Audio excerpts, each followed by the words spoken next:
Good afternoon, Madam President. I rise in opposition of this bill. I rise in opposition of it because it's a clear shot across the bow against local control of our towns and cities in Connecticut. It's internally inconsistent, it's bad economic policy, and it's bad legislative process. I think we can do far better in this state to accomplish goals that we all believe in, or at least most of us do, which is creating greater affordability and economic opportunity, while at the same time respecting our time-honored traditions in Connecticut of local control of our towns and cities, local democracy that we have had in this state for centuries, indeed since colonial times. So much of the traditional model of state government in New England, from the representative town meetings on up, have been with us for centuries and have helped build a wonderful, beautiful, fantastic state that people love and that has a great tradition in this country. I am very deeply concerned that this bill is the camel's nose under the tent of creating one of the most significant unfunded mandates on our towns and cities in this state's history, and significantly undoing these great traditions of local control of our towns and cities. I also don't see how, even in its first instantiation, that parts of this bill, like fair share, how they are consistent with other parts of the bill. To give the most generous interpretation of the goals of fair share or work, live, ride, or other bills that were aimed at creating more development but undermining local control of towns and cities in order to accomplish that, the most generous justification for them is that they aim to increase the aggregate supply of housing in order to drive down costs. Of course, that drives down the cost if you're a homeowner, but the idea would be that would also drive down the costs of rents for renters as well. That's the most, I think, generous justification for those policies, for those proposals, part of which we see in this bill today. But so much of the rest of this bill, which I believe emanated from SB 4, also imposes new costs on owners of real estate, on landlords as well, which will create a major disincentive to building more, to updating housing, to keeping it in good shape, basically to making investments in building housing and maintaining housing here in Connecticut.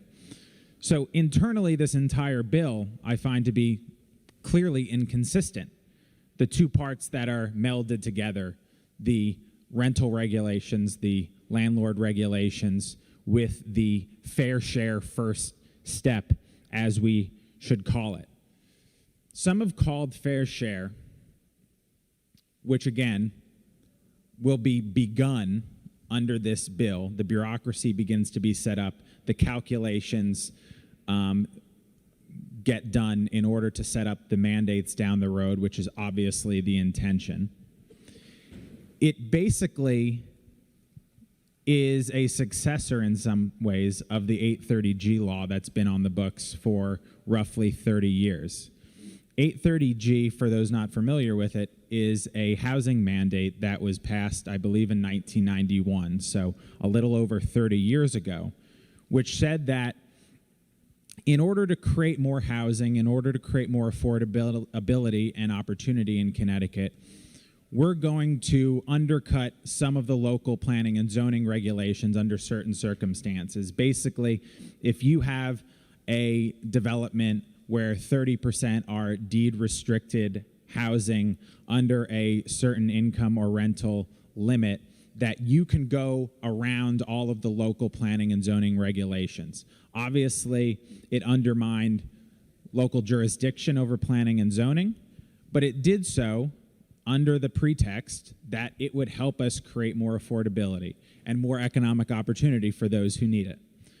We have now a track record of 30 years under that law, which requires that every town have 10% quote-unquote deed-restricted affordable housing or other forms of housing, again, which is not affordable housing writ large, but is a very specific type of housing under the state government's definition. So we have a 30-year track record of this law being on the books, which in part has inspired, which in part has consistency with the fair share first step outlined in this bill. We have something to pass judgment on. So what's 30 years of 830G on the books brought? Have there been fruits? Have there been successes from that law, which many people obviously bemoan across towns and cities in this state? Well, in the 30 years since 830G's housing mandate has been passed, Connecticut has actually seen a very significant increase in our overall poverty rate.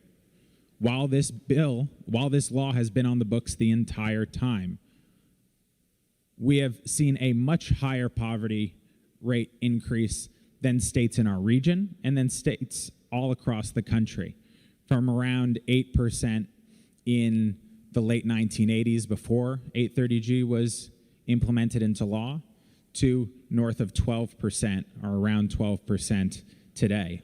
All the while, the rest of the country has seen its poverty rate decrease, has seen economic opportunity increase. But we haven't here in Connecticut. And at a certain point, you have to ask yourselves, are we going to hold the policies and the concepts that are the foundation of those policies accountable? Are we going to re-examine them? Or are we going to double down on the mistakes of the past? In fact, in Connecticut, if this bill passes into law, if successor bills of this one pass into law, we are saying to the state we are doubling down on all the mistakes of the past that have undermined our great traditions of local democracy and local control without actually creating economic opportunity, without actually creating affordability in housing like we promised. The Federal Housing Administration keeps track of state-by-state real estate values as well. And what that says is that in the past decade or so, Connecticut has seen the lowest rise or among the lowest increases in real estate values of home values in the country. That's not to say there aren't places where Connecticut is very expensive, but Connecticut has actually not seen the increase in real estate values and home values that other states around the country have. Why is that? Well, I don't think it's necessarily the supply side of the equation. We know that price is some sort of output of supply and demand. It's not because of the supply side that we're building a ton more that values have been suppressed in Connecticut across the state. It's because of the demand. There is a demand problem.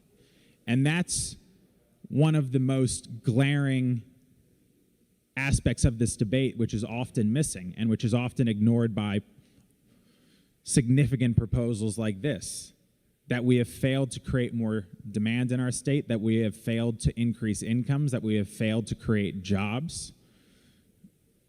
And when you propose sweeping legislation like this, when you support sweeping laws like 830G year after year, it tells many voters that we're going to ignore that problem, the lack of economic growth, the lack of job growth, and instead focus our attention on undermining the towns and cities which are doing a good job, which are responsive to their voters, to their constituents. We're going to change the conversation.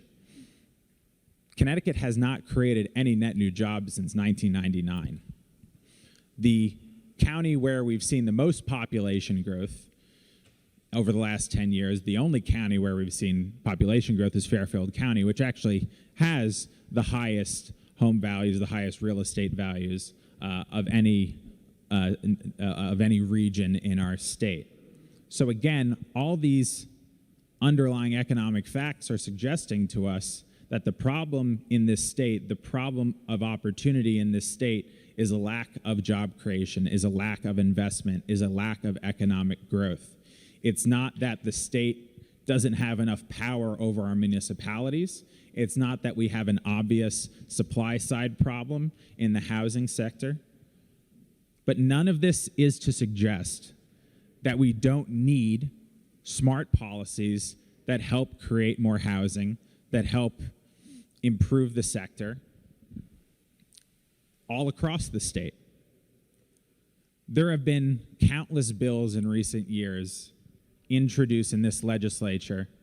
I introduced 3 of them myself this term, which I believe would have successfully advanced the goals of housing affordability in our state. Some of the amendments which I'll introduce and which other senators will introduce to this bill today will be in a similar vein of trying to create more affordable housing and greater opportunity while respecting the jurisdiction, the input of our communities at the same time. But one thing's clear, that the current regime, the 830G system in our state, has failed at creating the opportunity that it promised 30 years ago. That exchanging large swaths of local control, local jurisdiction, in exchange for promises of affordability and opportunity was a false choice, was a false promise. And so doubling down on that proposition, on that promise made 30 years ago and broken, with a far more radical program, with a far more sweeping promise, will only yield greater animosity in our state and will do nothing to solve the economic problems that we face.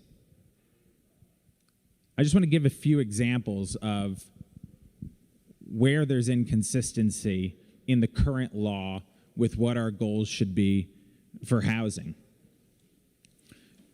One of the towns I represent, New Canaan, has built hundreds and hundreds of new units of public housing in recent years. And under the 830G law, you're supposed to be able to ascertain a moratorium from the 830G regulations if you increase your housing stock, so the affordability component of your housing stock by 2 percentage points. New Canaan did that, and they did it again. And so they applied for a moratorium and then a subsequent one thereafter, trying to use all the affordable units that they've created in that time in order to achieve the moratorium so that they could continue on their path of building more affordable while also maintaining their local control outside of the 830G regulations. But because of some of the flaws in 830G and because of the failure of the Department of Housing to give full credit to the town of New Canaan, they don't receive their moratorium under 830G. And so what are we saying to our towns that are actually putting their best foot forward under current statute, that are actually making the investments with local taxpayer dollars, no less, to build affordable housing, and then not delivering the same carrots, so to speak, the same rewards that we're supposed to promise under the laws? That's only going to create a greater disincentive for more affordability in the future. Stamford, the second largest city in the state, which I represent, does meet the 830G requirements, so does no longer have the workaround of local zoning regulations under the 830G law. But even though it meets the 830G requirement, theoretically, most likely, it will not meet the fair share requirements. So under fair share, where we're doubling down on 830G, where we're potentially doubling the mandates on some of our towns and cities, you have cities and towns that have acted in good faith, that have done a lot of development, that will then still have a new mandate imposed upon them under a potential fair share system. Simply, that isn't fair on them, and that doesn't reward the good work that they've done in the past. It could be even demoralizing to say, we changed our mind as a state. You didn't do a good job. We're going to impose new mandates and take away greater control on your local decision making. 30 years after 830G, only 29 of 169 municipalities have even met the requirements. And it's probably the case that most of those towns and cities out of the 29 had already met the requirements early on after the state law was passed. So not only after 30 years in existence has 830G failed to alleviate poverty, poverty has increased. Not only has it failed to grow our economy, there's been no increase in median income in our state in 30 years, but it hasn't even achieved the own goals that it set out for itself. By its own accounting, by its own circular logic, we have only had 29 municipalities clear the 830G 10% requirements in 33 years of trying it. And so, as we discuss fair share, the first step of fair share in this bill, it's worth noting that we do have precedents here in the state government, and doubling down on something that hasn't worked and has actually generated a lot of rancor in many towns where they see their ability to govern themselves and their own communities being pulled away from them is a horrendous idea. It doesn't make economic sense because it hasn't borne out in reality, and it doesn't make sense for our state democracy, which is founded in localism. There are better ways of doing this. There are better ways of doing this. And I want to discuss at least 8 of them because these are real proposals that have been made by people on both sides of the aisle, many legislators in this chamber and the House, and they are worth being tried because they would have bipartisan support and they wouldn't be subject to hours and hours of debate and disagreement. And they would also have the buy-in of so many of our communities, our towns, and cities. There is a voucher system in our state that is dedicated to the different housing authorities around Connecticut. Some of the senators in this circle on the other side of the aisle have commented on the problems with that voucher system, that because of its design, because of how bureaucratic it is, that those monies dedicated to delivering housing vouchers to people with lower incomes so they can get affordable housing are caught up in the bureaucracy. They're stuck in those individual housing authorities instead of following the individual renter, the individual family around the state as they decide where they should live, what is the best option for them, and comparing the general cost of living. There's probably around $100 million of money caught up in those vouchers. And I believe 36 million of it is caught up in the housing authority of the city of New Haven. Millions are caught up in about a dozen other municipalities around the state, and those dollars could be going to work helping renters as they try to rent, as they try to build a life in any of our 169 municipalities. There's no reason that they should be specifically attached to one city or town or the other. They should have greater flexibility. In fact, that is the design of a lot of our social welfare programs on the federal and state level. We passed an increase in the EITC. At the federal level, we have Section 8. The idea that we want as little bureaucracy and as much flexibility for people we're trying to help as possible. The money should directly follow the individual. It should not flow through a complex bureaucracy, which will make things more difficult on them and give them less flexibility. We should also be funding housing by per unit rather than by municipality. Again, an added level of bureaucracy which undermines the goal of advancing and creating more affordable housing rather than simply, shall we say,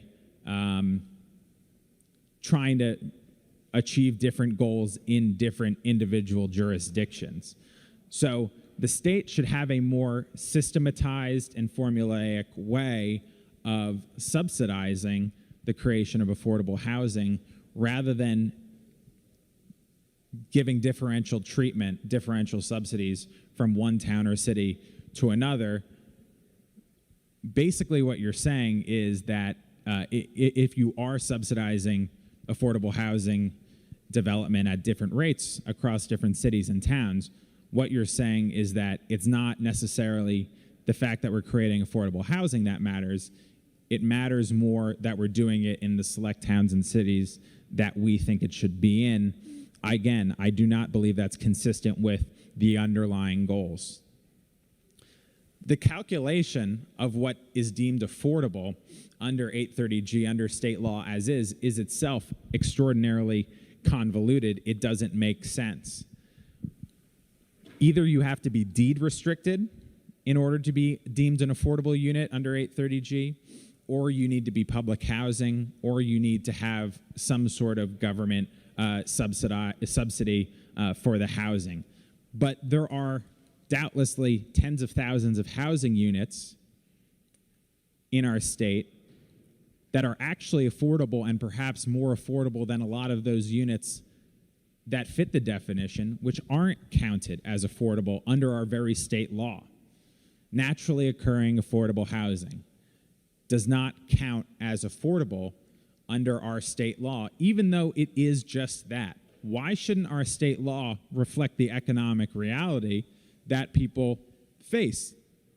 If we actually give towns and cities credit for all the affordable housing that they create, regardless of what exactly the form it takes, then we are also giving them the incentive to encourage more of it. So we've put in legislation as well that would add naturally occurring affordable housing, market housing that's affordable, to the calculation of affordable housing. I think that's common sense to everybody. How that would work in practice, you would probably have to give the municipalities the option through the assessors of potentially the incentive for the property owner through some sort of tax abatement to come forward and show that they are renting affordable units in their municipality. If after a certain period of time those units no longer are affordable, then they would no longer count to the town or city's calculation of affordable housing, and that town or city would lose ground in the overall calculation. But that makes sense, because if all the housing gets more expensive, towns and cities in their calculations should take a step back. If they become more affordable or create more affordable, they should take a step forward on the barometer. It's like common sense to me. But again, common sense isn't prevailing in our state law. Instead, we have this convoluted system where you have to have a deed restriction for 40 years on your units in order to count it as affordable. It has to be public housing in order to count as affordable. I would say that a large fraction of people who are actually living in affordable units are not being counted for that reason. And so the towns and cities don't get the credit that they deserve from the state, and the towns and cities in change are not encouraged to allow more of this housing at the same time. That might be the worst outcome of all here. So if we give towns and cities the credit for creating and accepting all the affordable housing that exists, then there'll also be mechanisms that we can create and they can create in order to bring even more of it forward. Again, tax abatements, for example, for affordable units that are market rate. Any other number of options could be available to municipalities. Subsidies to top off the development of this housing is a possibility. We've seen that type of system working out in some of our towns and cities, which are dedicated, again, to moving the ball forward on affordability. Likewise, we should have affordability defined by the area median income in our state under state law rather than the state median income. That makes sense, because if you live in a certain area, yes, you pay the area cost of living, but you also make wages at the area relative to the area median income. And so we should be judging affordability based off area median income rather than state median income. If we give towns the flexibility to allow development under 830G, where the affordable units are either state or area median income, then they will have the ability to ensure that the development conforms more to the local input, to the local desires. And in doing so, we could build more, a greater desire for affordable development in our towns and cities as well. That has been proposed year after year by legislators in this building as well, giving flexibility in whether affordable development is done at area or state median income. As I mentioned before, we need to change the moratorium rules under 830G if we're actually going to reward towns that are putting their best foot forward and developing more affordable units. Clearly, so many communities around our state do not appreciate, are actually very, very resentful of the state government for taking away their ability to make regulations and enforce regulations locally. That's the stick, as it's said. But if they actually do what the state law asks, if they actually add 2% over time of more affordable housing, then they do deserve to achieve that moratorium. It is the trade-off that the state has set out in law, but because of the problems and the convoluted nature of the state law, and because of some of the decisions that have now been made by the Department of Housing, we have towns that have tried, that have built housing, and that are not getting any reward for it. They're not getting the moratorium that they sought. And because of that, you are going to see less development. It doesn't make sense. This system simply doesn't make sense. We should also be exploring different ways to make zoning easier to manage for development. We shouldn't be taking away zoning. We shouldn't have simple as-of-right development where we're disregarding the implications for infrastructure, the implications on the environment, the implications on open space and quality of life. But we should also try to find avenues to make development happen with certain local controls, but without stopping development or making it far too costly to do. And so utilizing special permits, utilizing form-based codes are things that will maintain quality of life, will maintain the desirability of towns and communities and the physical characteristics of development that so many of our communities want, while also making it easier to generate development as well. It's not clear to me exactly how we can accomplish that in state law yet, but it's something we should be exploring, and we should be exploring before we move forward legislation that is going to so significantly hamper the ability of towns and cities to make their own decisions. One part of this bill that I think does go in the right direction is reducing fees for building permits.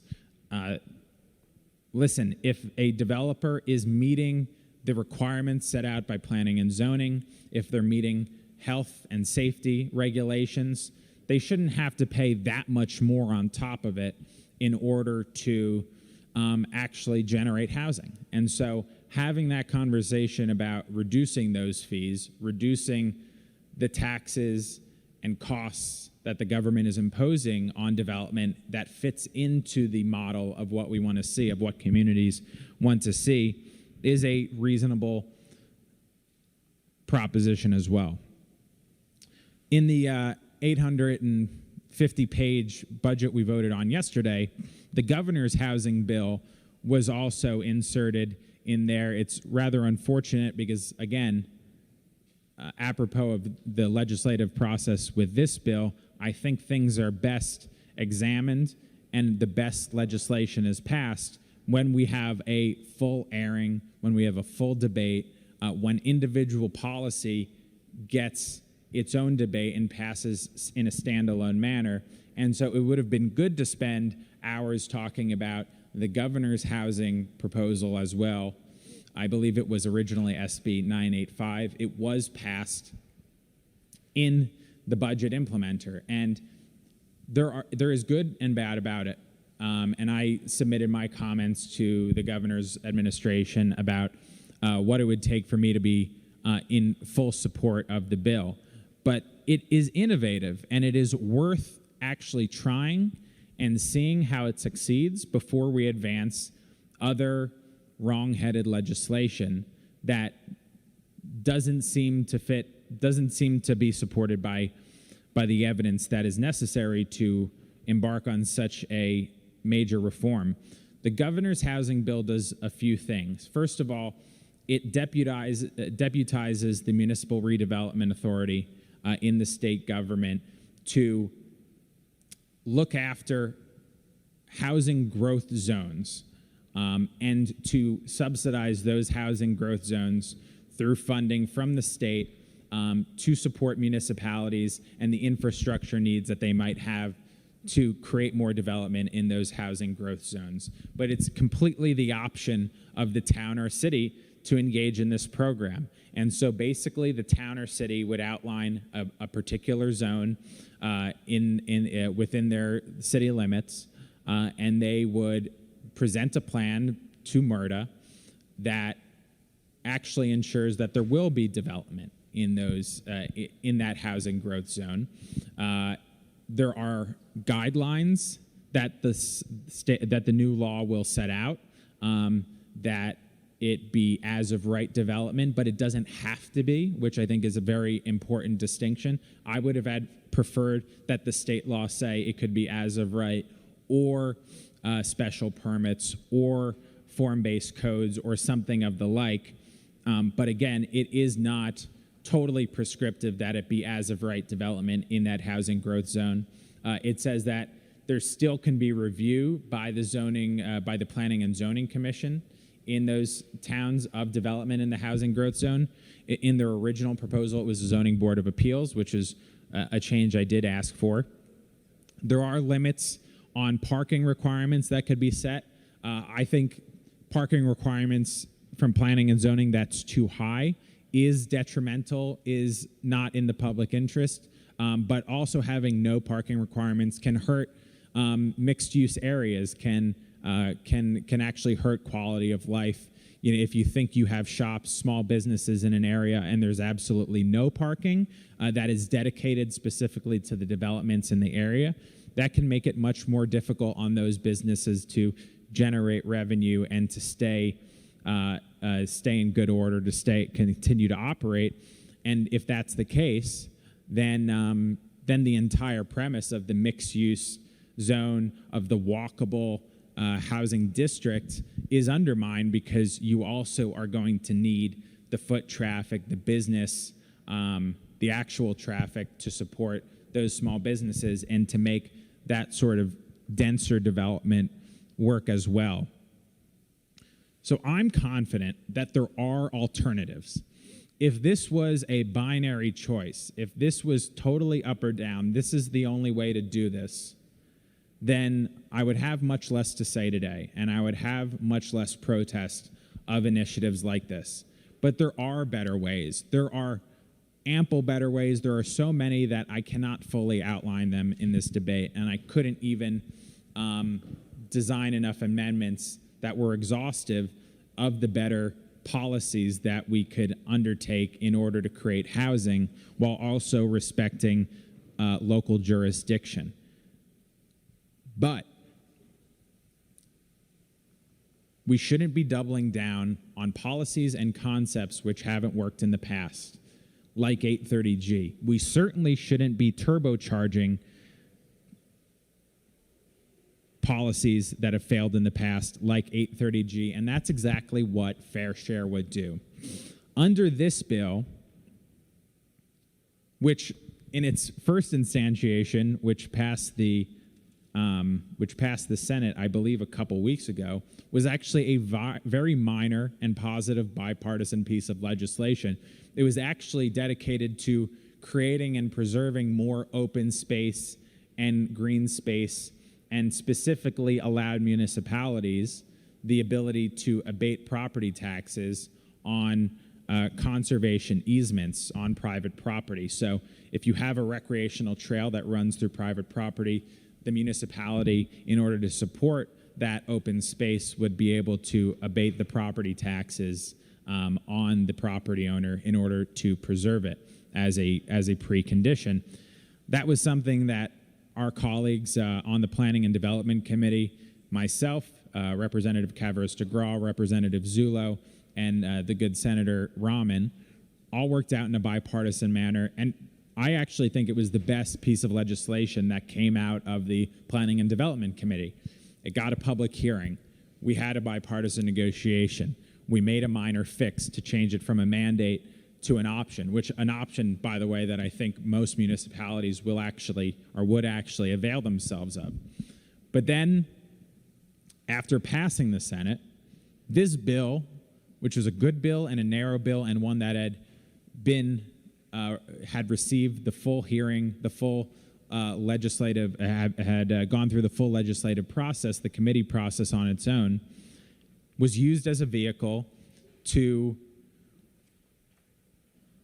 receive a 70-section bill that was subject to bipartisan opposition in the House of Representatives. On Friday around midnight, while many legislators were under the understanding that this premise, that this program, that this concept was not going to be raised for a vote, this bill was amended at 11 o'clock or midnight on Friday night for the House of Representatives to debate and ultimately vote on.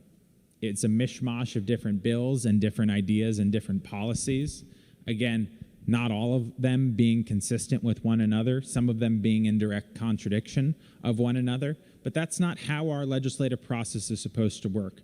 That's not how it works at its best. We've all seen good legislation and how it's created, and it's created with the input of people on all sides. It's created with a full vetting in broad daylight. And this was anything but that. This took a good bill, a small and narrow bill, and made it deeply controversial, deeply problematic, something that was met with bipartisan opposition. It's extraordinarily rare that you see around 20 members of the majority party in the House of Representatives vote against a bill that passes. It's very rare that you see a bill pass with just a margin of 3 or 4 votes in favor of it, especially when you have nearly 2-to-1 majorities in this state government. But that's what happened here in the House. That's what happened here in the House. And now it comes before us here in the Senate, unfortunately. The sections which I have been referring to mostly are just a couple sections of the bill, obviously referring to the fair share part of the bill.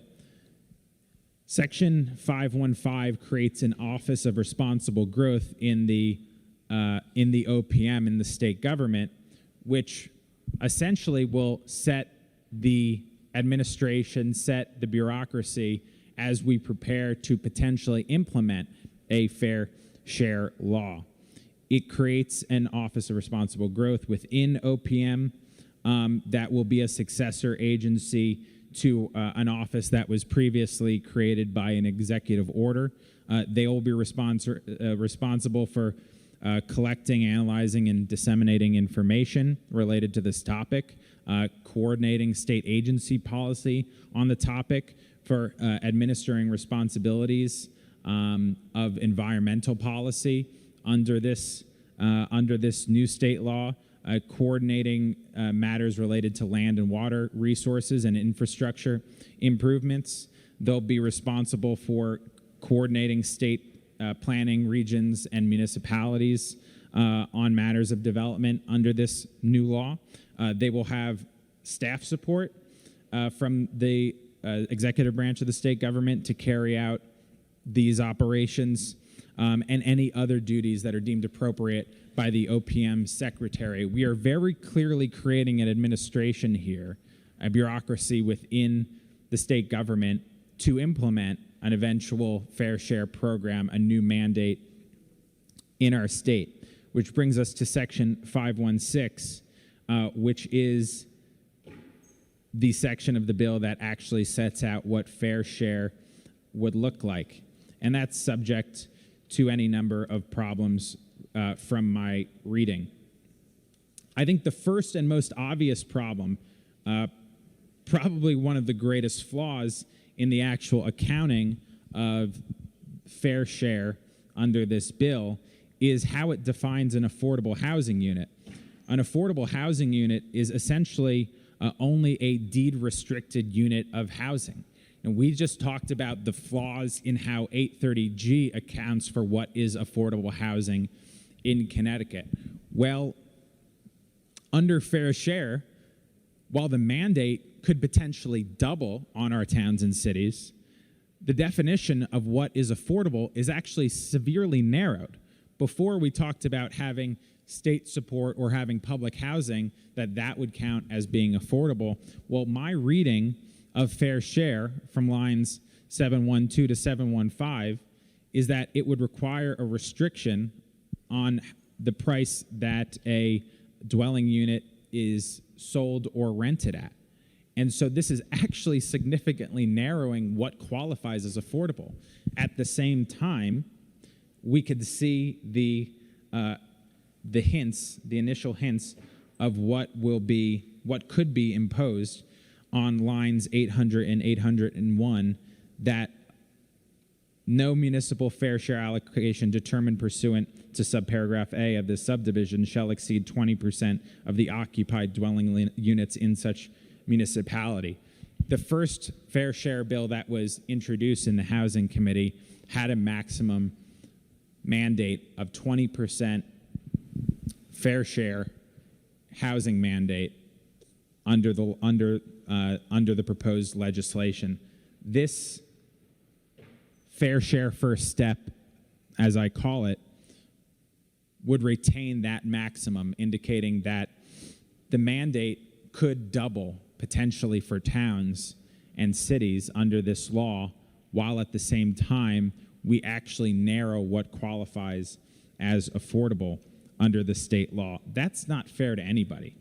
That's not fair to anybody, especially when it totally ignores all other forms of affordable housing, which we should also be encouraging in our towns and cities, not just deed restricted, which is much less likely to be created because the economic returns to developers, to investors, would be so much lower if you're controlling for rents over 20 or 40 years, but also because it ignores public housing and the investments that are made by municipalities themselves. How could you expect those municipalities to then say, we're going to keep doing this, we're going to do more of this, we're going to invest taxpayer money in public housing, or we're going to allow our zoning to permit the non-deed restricted, the housing that doesn't count under fair share? Again, it makes no sense.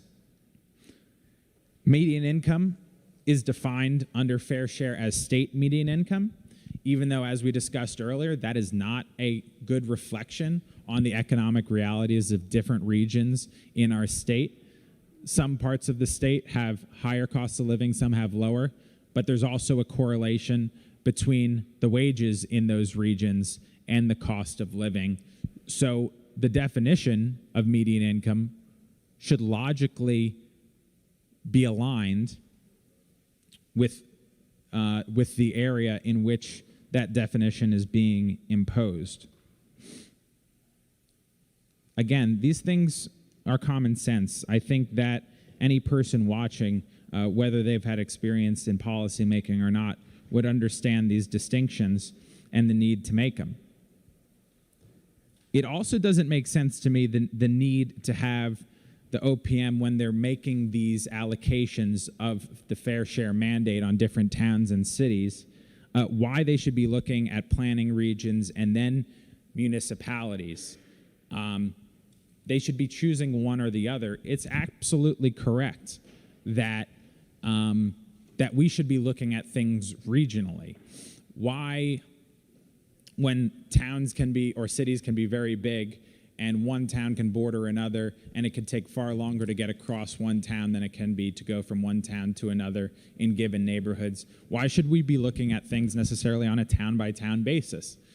Yes, that would involve a major change from how we design our policy currently under 830G, but you got to choose one or the other. So why are we looking at regional needs and then again at municipal needs?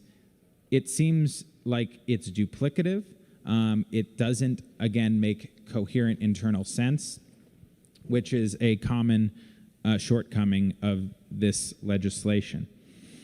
It also says, it also requires that that we include in the definition of affordable housing for incomes that are not more than 30% of area median income, instead of, I think the definitions are more commonly 60% and 80% under our 830G statute. That's going to make it, if that's a disproportionate requirement under fair share, that's going to make it more difficult to create more housing. And if the underlying goal, again, is to add to supply in order to reduce cost, it's actually going to make it more difficult on towns to reach their requirements. It also does not actually, the bill doesn't include any mandate on municipalities that have a poverty rate of 20% or greater. So there are carve-outs for a certain number of municipalities around the state. And one could argue that if states are failing economically, that they have a greater need for affordable housing because they have lower incomes, they have more economic need. Again, another inherent internal contradiction in how the statute, in how the bill is written.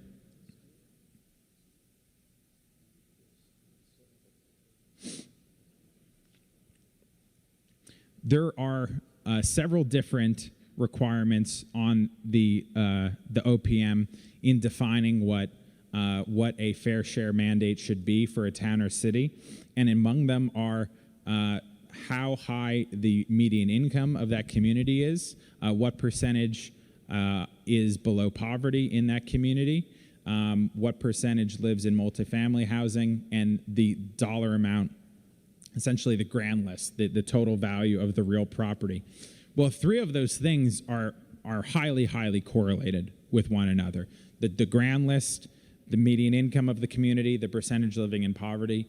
But again, it's requiring that those be three different units of analysis when determining what the fair share allocation should be. It doesn't make internal or coherent sense to have it written that way.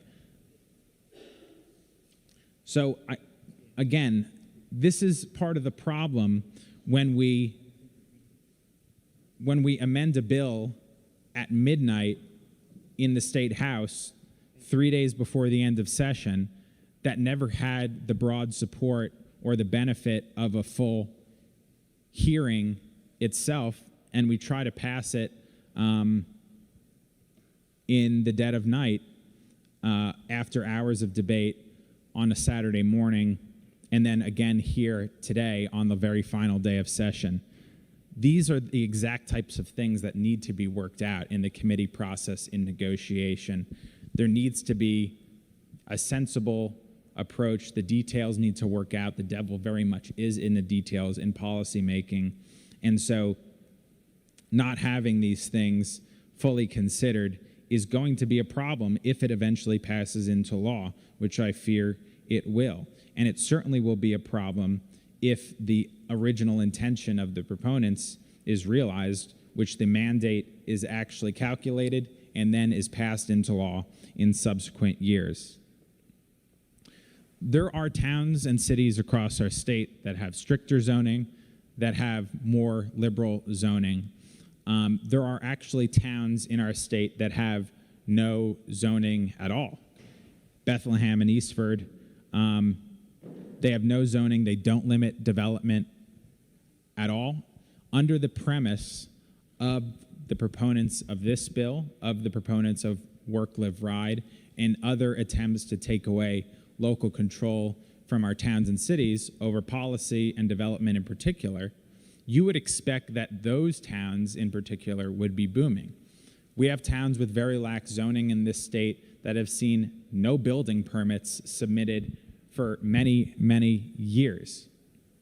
Again, it gets at the basic premise of the legislation that local policies are primarily at fault for failing to create economic opportunity in this state.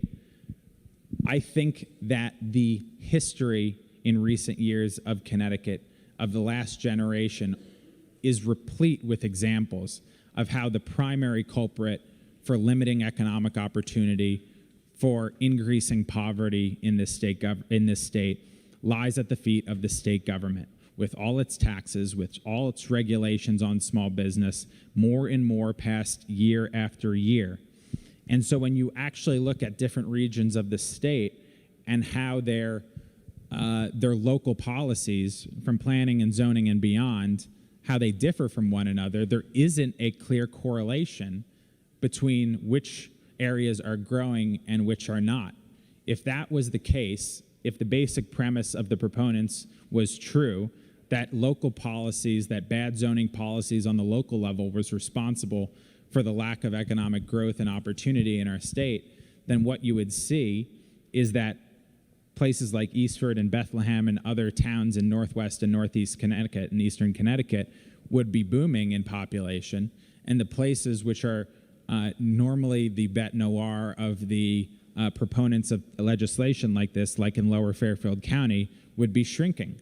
But that's not the case. Fairfield County is the county which has seen the most population growth in the state over the last 10 years. And sadly, many of these towns without zoning or with very lax zoning, more rural towns in our state, have not seen population growth. And the reason for that, again, it's because of the failures of policy made in this building. It's because of the failures of making a economic policy, making an economy in our state which creates jobs for everybody, which generates investment, which makes our electricity bills affordable, which makes our health care affordable, which makes our cost of living affordable otherwise.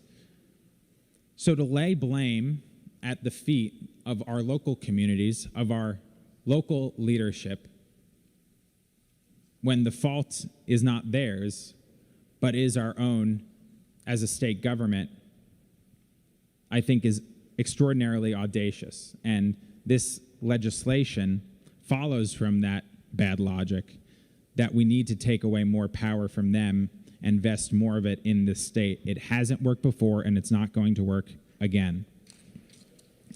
I do, for that reason, want to introduce some amendments that are at least aimed at improving the bill that is presented before us.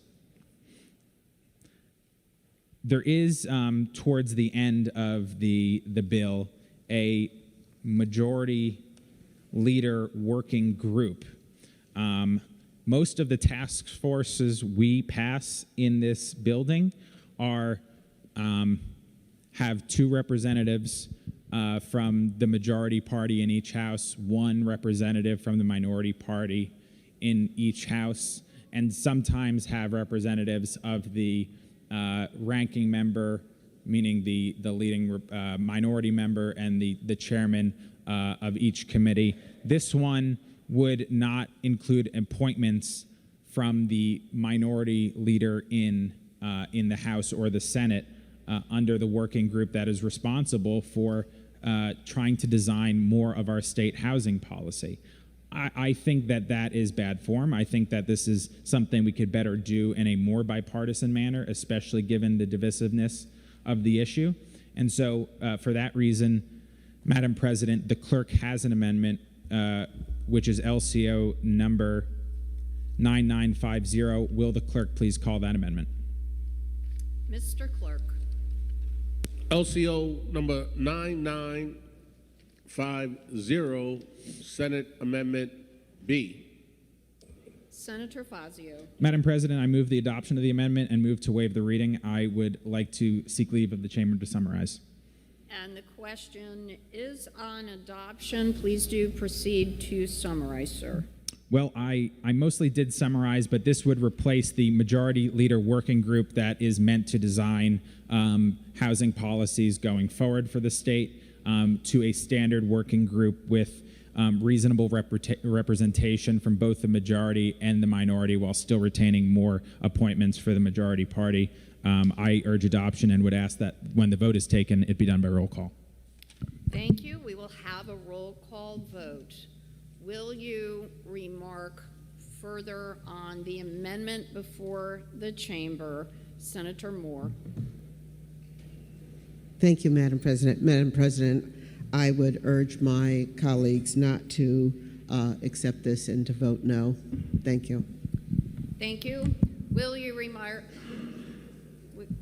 further on the amendment? Senator Gordon, good afternoon. Good afternoon, Madam President. I'll be brief on this occasion. I do rise and support the amendment that my good colleague has brought forth. I think it is a common sense amendment. I think it is an amendment that can have a meaningful impact, and I do rise to support it, and I think this should get a unanimous vote of support, even though it may not. But I do encourage my colleagues to think carefully about this amendment, what it's trying to do, and support it. Thank you, Madam President. Further, Senator Wong. It is afternoon. Good afternoon, Madam President. It is good to see you. And before I begin in my support of this amendment, I really do want to take a moment to acknowledge how hard you have worked as Senate President. And as much as we lament about going in and out in the long hours that we have, I'm kind of remarked that you have been in the chair, and I want to acknowledge your contributions to the circle, and I wanted to thank you. Thank you.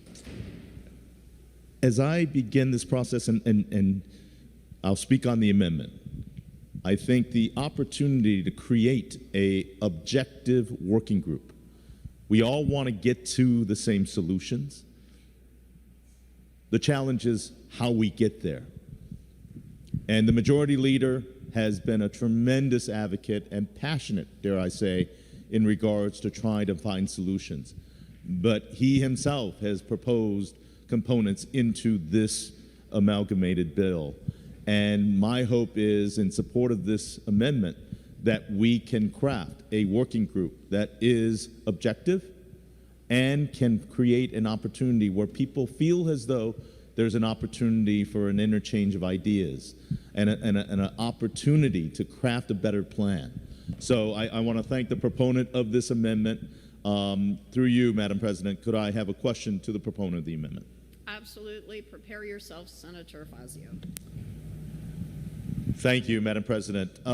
In regards to this working group and the compilation of it, is there any consideration as to who would be the appointee, the objective and the expertise that's brought forth, and regional aspect, urban, suburban, and rural areas?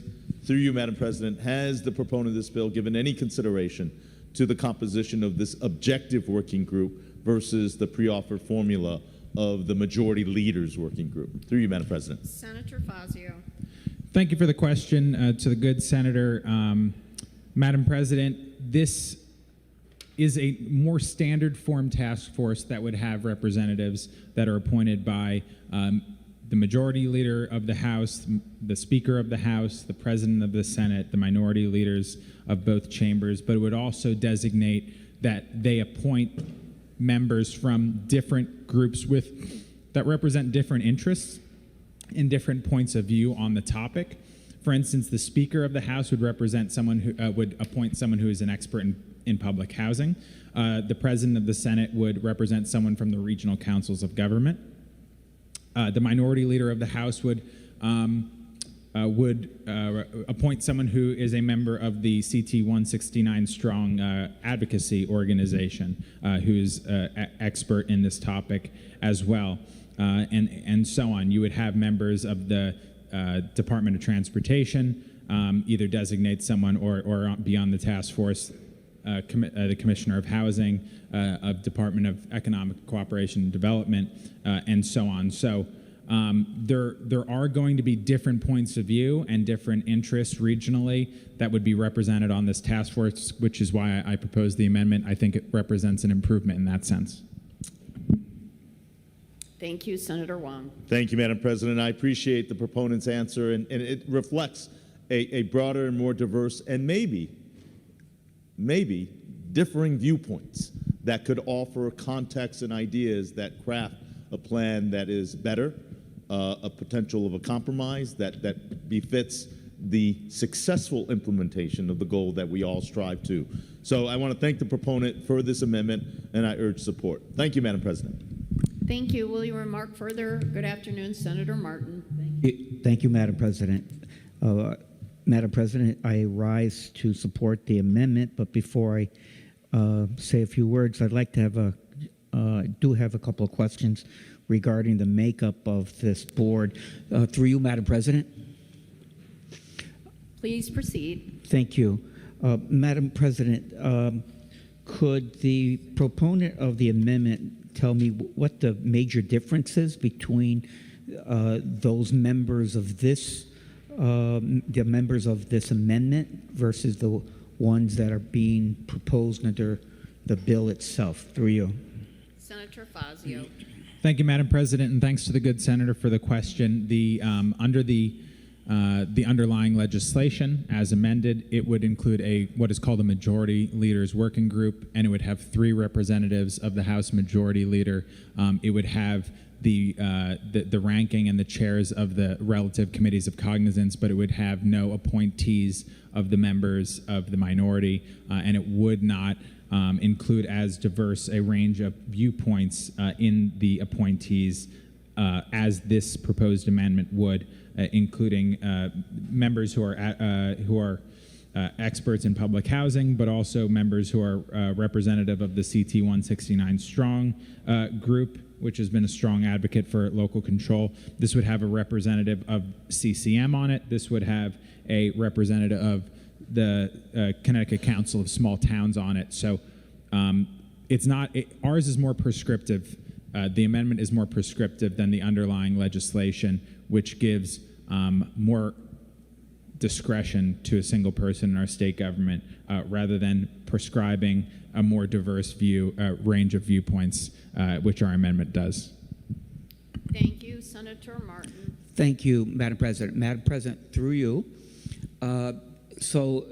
Numerically, how many in the original bill members would be on this task force versus how many members would be in your proposed amendment on that task force? Through you, Madam President. Senator Fazio.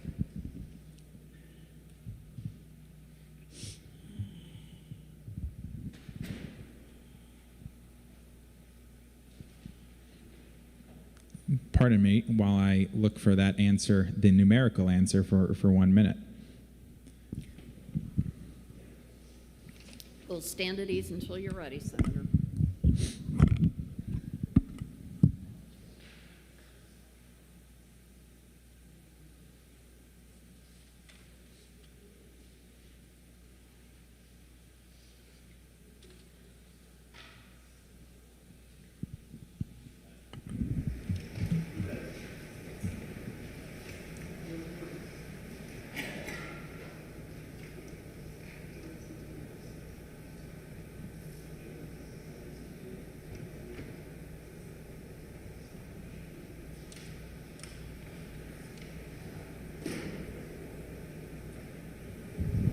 Senator Fazio. Madam President, ours would have 14, if I'm counting correctly. I think that under the proposed legislation, it's far fewer. I believe it is 10.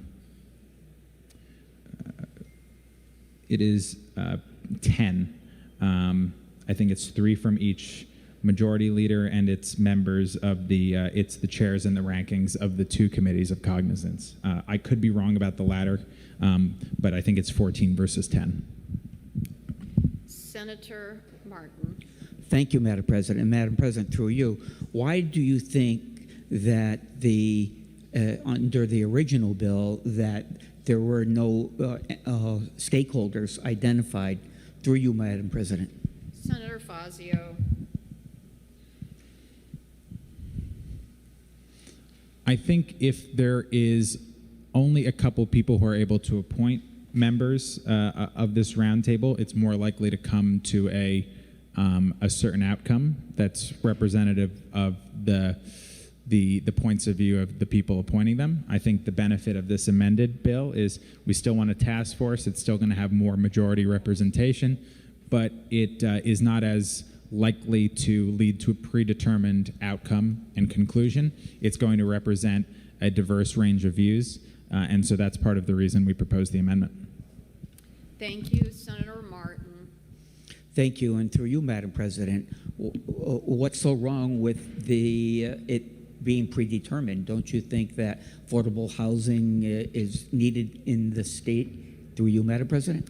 Senator Fazio. I certainly do. To the good senator, I certainly do that it's important to create more affordable housing in the state. I think it's a question of how we do that, and trying to ensure that we have representation from all the different constituencies, whether it's the CCM or the small towns, the big cities, the small towns, people who have expertise in public housing, people have expertise in environmental considerations. It's important that we take into account a diverse range of viewpoints. Otherwise, what would be the point of a task force? If there's a predetermined outcome, then the task force is not necessary. If there's only a couple points of view, then I don't see how a task force is necessary. The benefits of a task force, especially on a complex topic like this, is bringing into account a diverse range of views with expertise in very different subjects that are all going to be swept up under this housing topic. Senator Martin.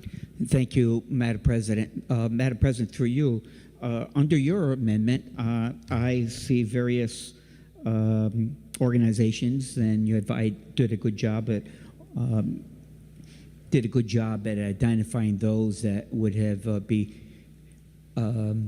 be good contributors to the overall recommendations that we could do, or that they would bring forward for this body to act on. And do you think that's what is going to be done with your task force, is that they are going to be bringing recommendations to this body, or are they going to have other powers that they can do on their own? Like at times we've charged various agencies to write their own rules and regs. Is that what's going to happen here? Through you, Madam President. Senator Fazio.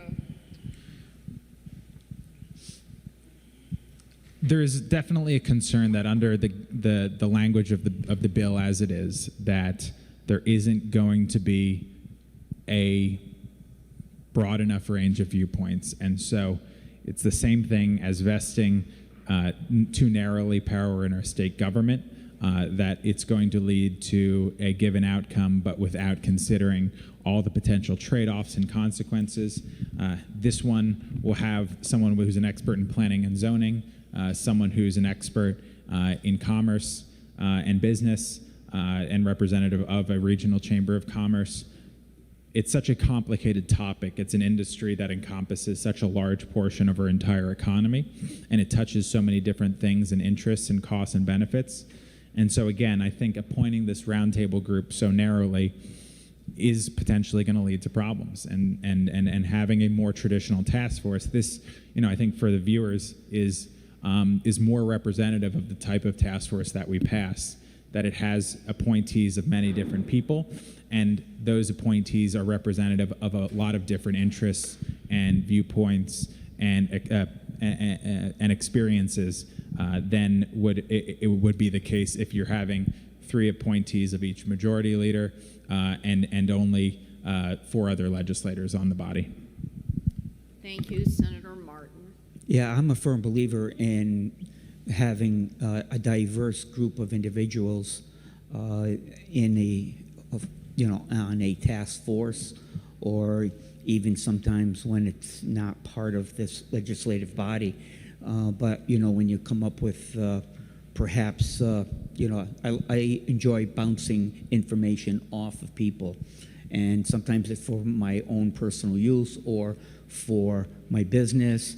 And before I act, I do my best to gather as much information that I possibly can.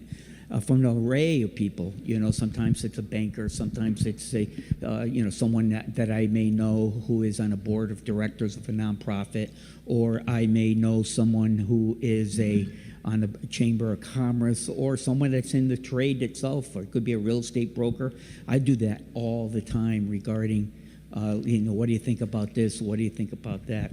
So I like the idea of you making sure that we have multiple organizations and people who would understand what is at stake here. What I did notice, and maybe I'm not seeing it, but what would you think if we, we're talking about building here. We're talking about providing housing there, and there's all sorts of housing. There is, those who live in apartments. There are those that live in a condominium. And those that live in apartments could be in a single-family home. They could be renting a home, or they could be in a two-family home, three-family home, and those three-family homes, and also the duplexes. Some are stacked 1, 2, 3 on top of one another, and what you find there is that those homes were built in the 1940s or earlier, and thus it is one of the oldest housing stocks I know in my town, the West End. I may have talked about that the other night, but the West End has so many types of housing, but particularly the duplexes and the triplexes, and they're very close in proximity, and they provided the workforce. It was workforce housing, actually, and that whole West End is made up of 40 block area. And today we have our issues regarding those homes, because back then there were no zoning regulations, and this is what we're trying to achieve here with this bill and some other bills that have gone through this building, but it's trying to address the zoning aspect of, should we be controlling as a state legislative body? Should we be dictating to the municipalities as to how they should be zoning and how they should be providing affordable housing? And going back to my community, I know that, I years ago when I started to hear the term of walkability, and we trying to rejuvenate our downtowns, and it wasn't just Bristol. I mean, we've been hearing this for years and across the state and most likely across the country. But this walkability, is it the chicken or the egg that came first?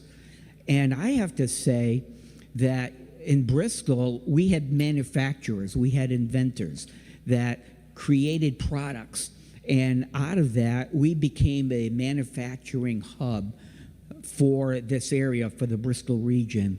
And as a result of that, people wanted jobs, or they created jobs that created housing. And that housing happened to end, most of it ended up in the West End of Bristol. 2-family homes, 3-family homes. And the homes were built pretty much very close side by side. And today, that housing is creating a zoning issue because we have cars, we have multiple tenants who have needs of parking spaces because they have teenagers who are now driving. We have mom and dads who are both working, and there's 3 cars just for 1 unit.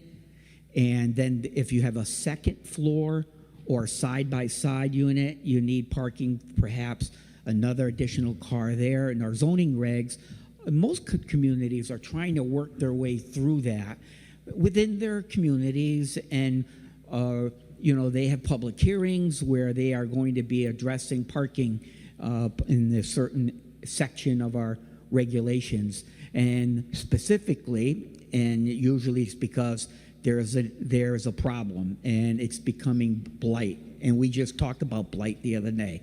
And for these communities that have really close properties and houses, then what do we, they have to address that, because blight, no parking, that creates the blight because there's multiple cars, and it just compounds. So we're doing our best to try to, sometimes, we got these zoning setbacks, and someone who wants to put on an addition. So going back to the walkability, so we've got this housing that was created by the manufacturers, and in Bristol we had the Ingram Company, we had the Session Corporation, we had the Barnes Group, and a lot of little manufacturers around that. And I'll tell you, we've got someone in Bristol that does a great job. I think the last name is, I think it's Kevin Lewis, I'm not sure, but he posts something almost every single day on Facebook regarding the history of Bristol. And some of these pictures are so awesome to watch.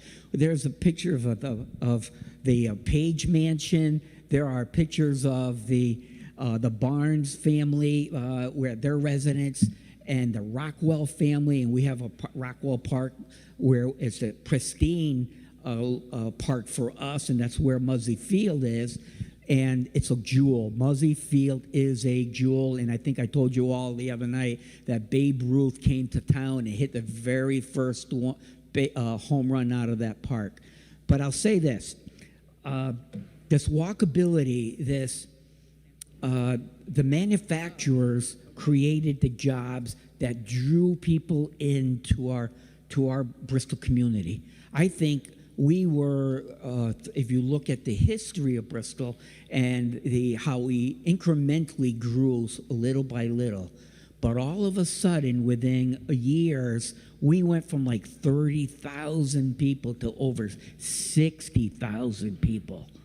That's a remarkable jump, And that had to do with everything to do with the manufacturing base, the jobs, or the businesses that chose to grow or to have their business in Bristol. And as a result of that, housing was created. And what we're talking about today here is housing and the zoning aspect of it. And the importance of doing our best to try to provide that housing and the affordability of housing. But Bristol had these 2 and 3 family homes that was created for housing was created, and it was affordable. And how they did it, there was a family that purchased or bought a lot, or it was built for them. They moved into the first floor, and the woodwork at that time was similar to what we have around here, around the circle. It is so elegant. And if you've never walked into a 2 or 3 family home that was built in the early 1900s or 30s or 40s, you really, really ought to ask a real estate friend or an agent friend of yours to take you around and to walk into this. There's code issues that we have to deal with, and that's part of the blight issue that we talked about the other night, Madam President, too, right? Because the fire codes, some of these homes were built, and back then, a lot of the products were smaller, the beds, the kitchen sets, and carrying furniture up the hallway to a second floor, and sometimes it's a straight shot, and sometimes you can go in through the back porch area, and a lot of times you're going up a flight of stairs and you're landing until you're trying to make a corner, and think about trying to bring a box mattress around the corner, and sometimes you got to hoist it up, and hopefully you're not breaking either scratching the walls or hitting a lamp post that may be up above. Or, Madam President, it's sort of fun at times, but when you're in this, when you are actually the one who is carrying the furniture up through one of these 2 or 3 family homes, you are working and you're sweating and you're not laughing. I'll say that. You are not laughing. Nobody likes to move. Wouldn't you agree, Madam President? Absolutely, yes. I have moved minimally in my lifetime. Maybe I can count them on one hand, and I count myself fortunate for that. But there are many people that move from place to place, or not year after year, but some. But there are some that move, 2, 3, 4, 5, 6, 7, 8 times in their lifetime. And but when you come to a 2 or 3 family home, they're quite remarkable. But the walkability was what was happening in the city of Bristol. We had families. What made it affordable was there's a family who perhaps lived on the first floor, and then an aunt and an uncle lived on the second floor, and maybe even another family member that worked on the 3rd floor. So, Madam President, we had no street takeovers back then. None. It was so friendly. So friendly. And kids would go out and play baseball. The girls would play hopscotch. Is that what it's called? I don't know. But it was a whole different world. You would collect baseball cards. You would walk down to the local boys club. And we were fortunate enough we had a girls club. And eventually they merged. And now you should see the beautiful place that is on West Street, right across the street from St. Anne's Church. But boys club, and we had a drugstore in the corner, and we had a gas station that's no longer there, and now it's it's sort of a parking lot for that area. And the West End corner actually is being it's under reconstruction right now. And I believe we addressed safety yesterday, right? We had the red light bill in front of us, which I voted against. I didn't think that was a good idea for privacy reasons. In addition to, I really believe that it increases the accidents, not necessarily preventing them. But nonetheless, while that debate was taken on, I was wondering, gee, if we had a red light camera on that intersection, would we have needed the reconstruction of that whole area? And as a matter of fact, that's probably a really good spot to have a street takeover, now that I think of it, Madam President.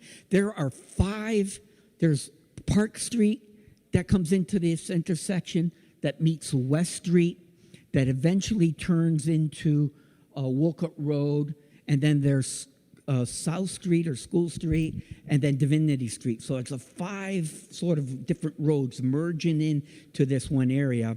And when I started to get involved in politics, I first became a city council, and there was a West End study done, and because of blight, believe it or not, because the public were just saying, what's going on with the West End? What's going on with the West End?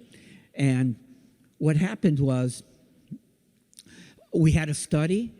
That study said, listen, and part of the problem was we are having drug dealing taking place in the West End, and the blight, the drug dealing, the blight, and then the old dilapidated homes, because again, the oldest housing stock in Bristol, housing stock in Bristol, that's started to really diminish because people, those that were raised in these two and 3 family homes, Madam President, I didn't live on the West End. I was more towards the north end of Bristol, but I lived in a 2-family home. We owned the next family. There was also a 2-3-family home, and then right after that, there was like a 4-family, and then in the back was a single family, really a mixed area, and then New Departure, and I didn't mention that, Madam President. That was another major manufacturer in the city of Bristol, and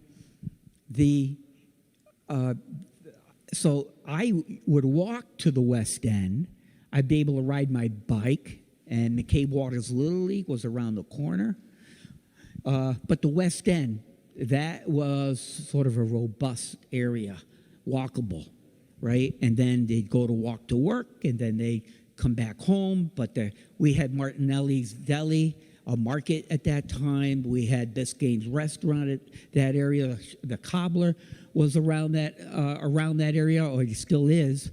Oh, no. Now that I think of it, he was actually on North Main Street and next to a five and dime candy store. We would walk there all the time. But he eventually moved to the West End. But today, that West End corner, going back to what's happening there, and that study that was done, my first year as a city council, I got that report. So it was executed before I was a city councilman. It provided us recommendations of what we should do, similar to what this amendment is looking to do, in that it's looking to give us recommendations of how to best address affordable homes in our state. Do we allow the state to dictate, or do we allow the municipalities to self-govern? But that study of the West End suggested that first of all, we should have greater police presence in order to combat that area, because unfortunately, St. Anne's Church is right smack in the West End. Right across the street is Brackett Park. We have a Taylor in that area. And then you go into this intersection that I was telling you about, and we would find, and I had people coming to me and saying, there are drug dealers. We are seeing them hand off drugs and taking cash in their hand. And then because of the Brackett Park, we would find those that were maintaining that area, the grounds for the city of Bristol, the city workers would find needles. So in that report, it addressed the how to combat that drug-infested area. I'll use that, drug-infested area. And I just want to make sure everybody is remarking on the amendment, because I don't want us to lose sight of that, because we want to keep ourselves on track here. Yeah, thank you, Madam President. And, the amendment is addressing, the task force. And what I was leading to regarding the study and the affordability, and if you think about, that study that was done, they had to go out and they had to do their research, and they talked to multiple people. They talked to the stakeholders in that area, and the stakeholders were made up of businesses, the resident owners, and there were some municipal leaders as well, and the police were involved. And again, I don't think there were street takeovers during that time, but they did gather in the we used to have a place called Litchfield's, and that was like a friendlies. And there, I guess you could call it somewhat of a street takeover in the parking lot, and then the police would show up and we'd all disperse and go home. And I think many in the circle here, and maybe there are too many young among our peers here, but I remember distinctively we would have hey, I'll meet you at Litchfield's. We go park and hang out there, maybe go get an ice cream or soda. And then at the other end of Route 6, there would be another group down there as well. So I guess that is somewhat a street takeover. So, Madam President, going back to that study and going back to that intersection, which is a dangerous intersection, and we only found that out because of this report, information and recommendation from that group of individuals, which led to a phone call, and you would know this individual is Representative Frank Nicastro, and we informed him that there's danger, there are accidents, multiple accidents taking place here in this corner. And as a result of that, Frank wrote a letter to the, I don't know who the commissioner was back then, but this is well over 10 years ago. And that letter led to an immediate assessment. A study was done as to determine how unsafe it was. They after that came through, it was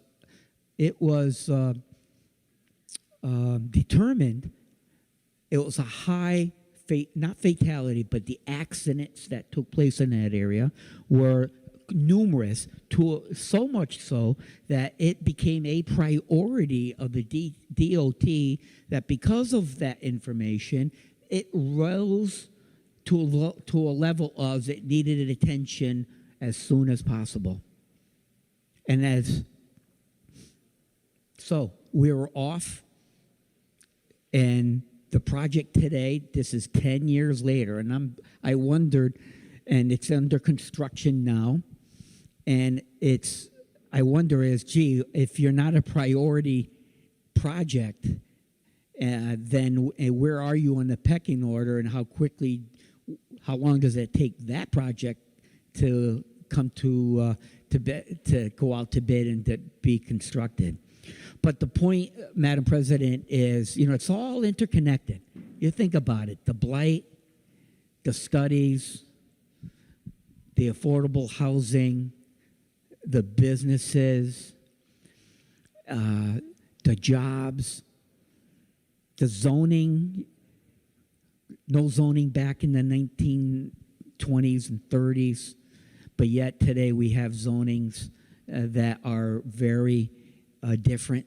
There are different rules in every different town. And I know Bristol has done a marvelous job of creating their master plan of development, and they solicit public participation regarding those projects, regarding that plan.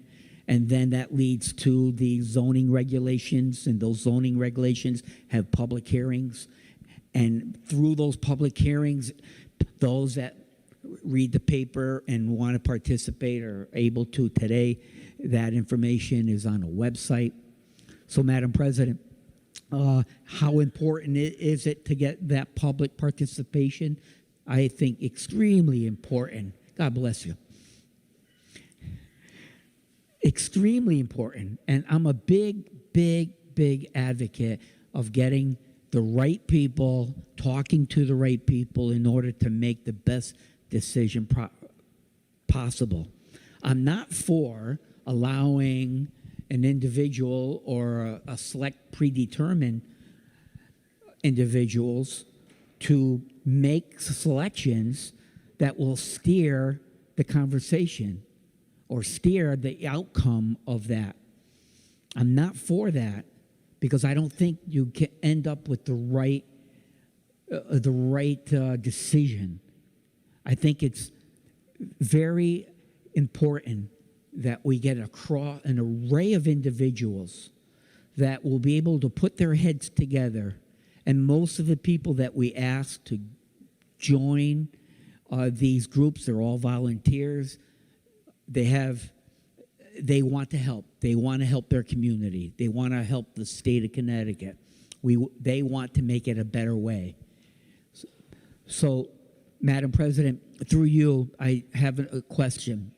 I see that there are a list here of nonprofits and nonprofits or organizations. And could you just provide the names of those individuals or organizations through you, Madam President? Thank you, Madam President. And I do want to mention that I was incorrect before in counting the number of members on the working group under this bill. The difference between our amendment is that it's typical appointments from the Speaker of the House, from the President of the Senate, from the each majority leader and each minority leader. So it's essentially 4 from one party and 2 from the other, whereas the underlying bill, it's the majority leaders of both houses, and then 3 appointments from each majority leader, and none from the minority leaders, none from the Speaker or the President of the Senate. So that's why I think it's one-sided. That's why I think the the amendment will make it better. So some of the nonprofit groups that would be represented on this task force, this roundtable under our amendment would include 169 Strong, which is a nonprofit group. It would include other kind of quasi-governmental organizations like CCM, Connecticut Council of Small Towns, as well. So not only do we give the ability of different parties to nominate people, but we also try to make sure that we're reaching out to the nonprofit world or the quasi-governmental world to make sure that the appointments represent those different areas and viewpoints. Thank you, Madam President.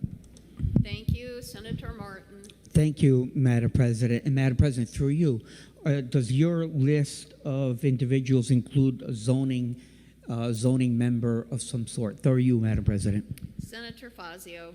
Yes, Madam President. The minority leader of the Senate must appoint someone who has expertise in planning and zoning. I think that's a logical thing to have when we're discussing statewide zoning and statewide housing policies, that at least there should be someone on this roundtable who's an expert in planning and zoning. In fact, I see one across the chamber, the good Senator Gordon, who is on his Woodstock Planning and Zoning Commission, I believe. So we have them even in this chamber. I think including them in the discussion would be valuable.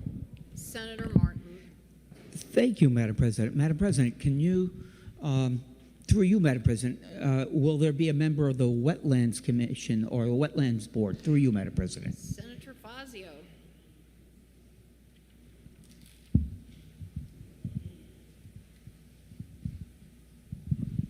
Sorry, Madam President. Can we stand at ease for one moment? We can. Stand at ease briefly.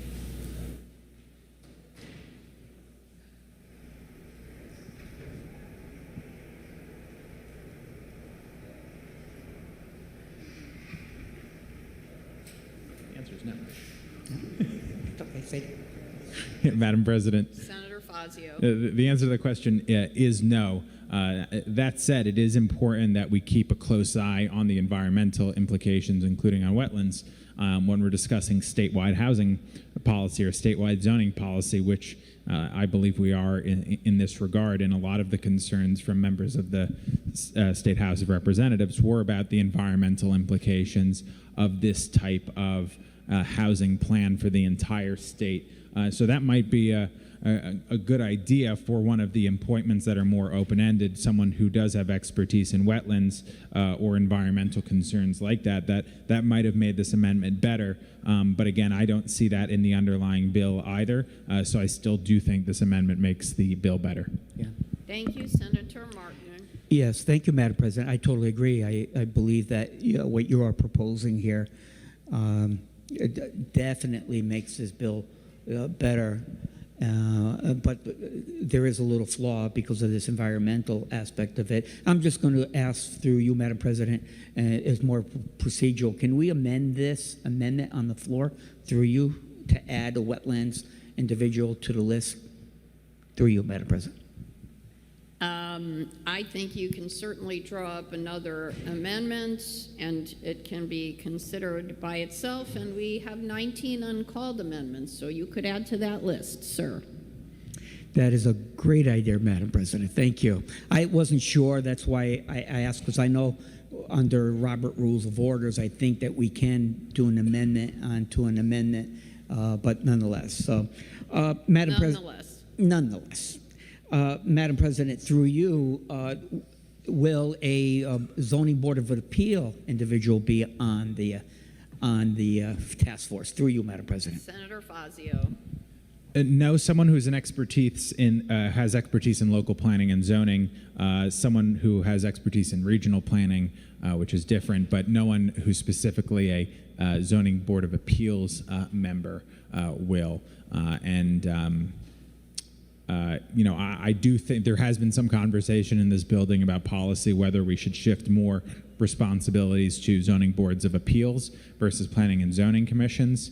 I haven't been convinced by the arguments that we should shift more to zoning boards of appeals, but I think that is an important question because there is this undercurrent within the building that we should switch more responsibilities or migrate more responsibilities to zoning boards of appeals.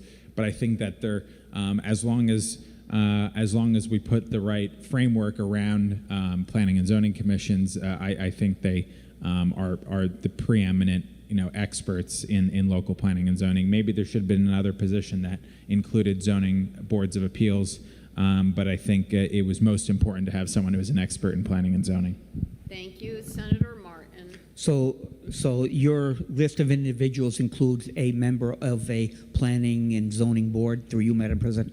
Senator Fazio. Someone who has expertise in local planning and zoning. So it doesn't necessarily need to be a current member of planning and zoning. It could be someone who was formerly a member of a planning and zoning commission, but someone who has to have expertise in planning and zoning would be appointed by the minority leader of the Senate.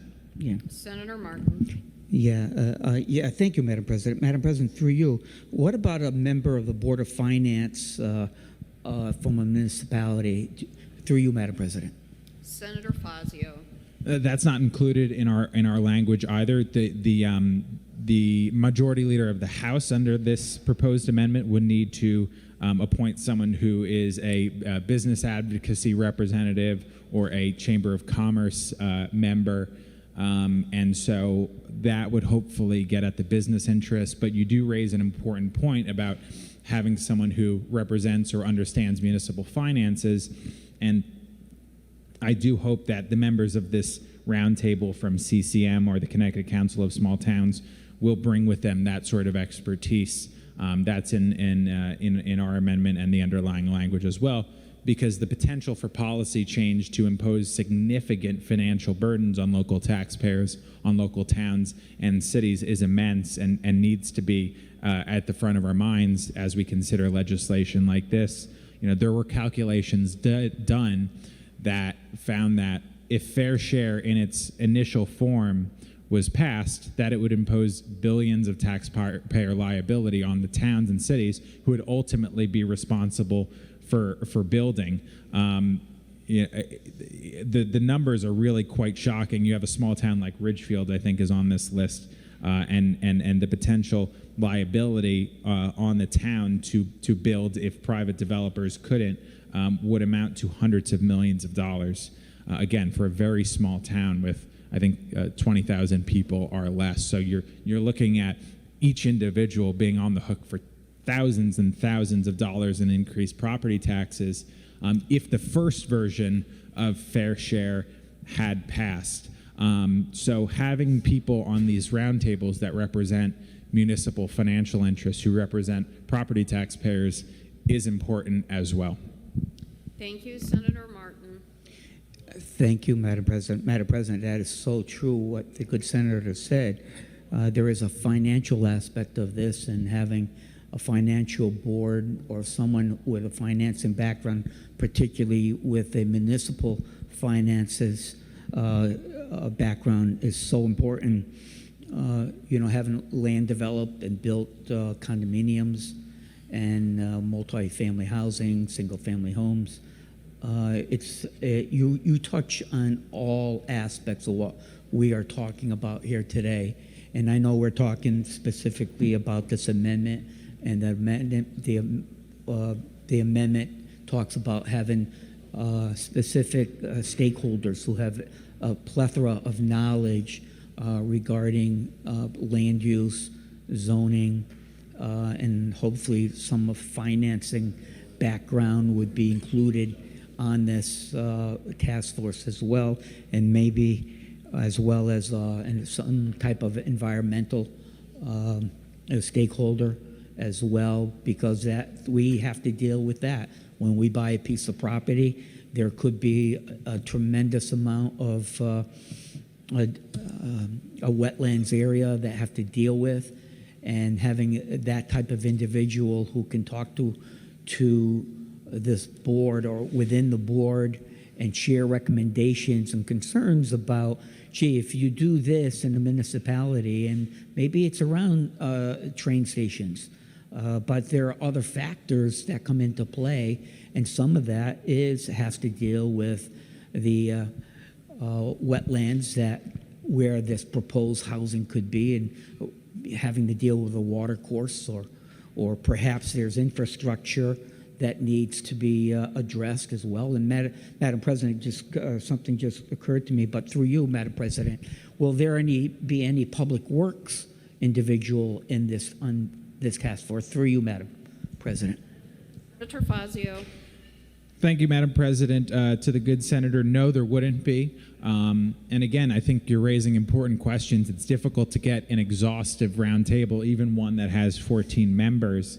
And the burdens that significant changes in housing and development policies can impose on infrastructure of our towns and cities also needs to be considered. And there are parts of this bill which aim to address that, but considering the infrastructure needs of towns and cities when we're looking at imposing more statewide rules around development and around planning and zoning is very important. Just like the environmental considerations, just like the fiscal considerations. We have to have the infrastructure considerations, being that our infrastructure is already stressed, that are front of mind as well. So you raise another important point. We already have 14 people in this task force, but those interests need to be understood, and maybe for purposes of legislative intent, when the people with the ability to appoint members of this task force are doing so, that we as people who are voting on this amendment and in favor of this amendment, hopefully, would like to see them consider people who have expertise in municipal finances, people who have expertise in wetlands and other environmental concerns related to development, and people who have expertise in public works and infrastructure as well, because those are very, very important areas which are touched by the policies we're discussing. Thank you, Senator Martin. Yes, Madam President. I really, really like the amendment. I don't like the underlining bill just because it really is not specific to who will be at the table regarding this, and the good senator mentioned about the result can be predetermined before they have their first meeting, and obviously after the selection of the individuals. If we really want to do this right, we really need to have multiple stakeholders who are familiar with everything that we've talked about in the last hour here, and what the good senator has talked about in his opening remarks. In addition to that, I've pointed out maybe three, four, five stakeholders who ought to be in this task force for their contribution to a better bill or better recommendations, if the objective is to truly identify municipalities that we can provide affordable housing. When you go to put in 40, 50, 60, 100, I know in Bristol right now there's a developer who is about to start 90 units, or maybe it was 102 units. But it's a considerable lot of money. And then right up the road, they're almost completed a 55 and over community. I think it's assisted living, and that was 40 units. And when you're planning this, and now I know the good intentions of creating affordable housing, but when you want to go into a specific area, I've done it before, where I've wanted to go into Burlington, let's say, and I wanted to build high density, or a greater amount of density than what was allowable, and then there was no zoning regs. It was quite frustrating, because at one time, and almost similar to what's happening right now in the marketplace, there was a pent-up demand, and you you really need to be able to hit the ground running without too many holdups. But like most places, not in my backyard mentality develops, and they don't want the neighborhood groups come out in full force, and particularly when you don't go talk to them up front, then they come out and they're really against you, and it's a tough battle to win over. Maybe that to get in perhaps a zone change that may be required. Maybe it's not necessarily zoning board of appeals, but the wetlands, going through that, and then if you don't get, when you go to submit an application through wetlands, for a zone change, you begin with planning, and then you go through the zoning board. You got to begin with the zoning board, and then it gets referred to planning. You give them the description of the project, you hire an attorney, you've done most of your studies by then, and some of it is regarding a traffic study and the feasibility study, and that's usually, you're doing the feasibility study mostly for yourself because you really want to begin knowing that this is going to be a successful project, because if you don't have that assurance, you could be spending a lot of money to find out in the end that the not attrition, but the there's a term, sorry for not knowing it, but the absorption rate of that project. If you're planning on 40 units, but you're only going to be able to sell 2 a year, that's going to take you 8 years or 10 years or 20 years to build. It's not really a feasible study for you to get into. And I can tell you about a study that I did regarding a hockey rink, and how I spent $20,000 to find out that I could not build and be successful a hockey rink in Bristol, Connecticut. And that time, Madam President, we had the Bristol Champlains, and they were champions of the New England area for ice hockey. Adult league. It wasn't professional, semi-professional, but it was just good, grown hockey, and most of those players were from Canada, and we used to play up in East Hartford, South Windsor rink. But that having to pay for feasibility study is part of the process right now.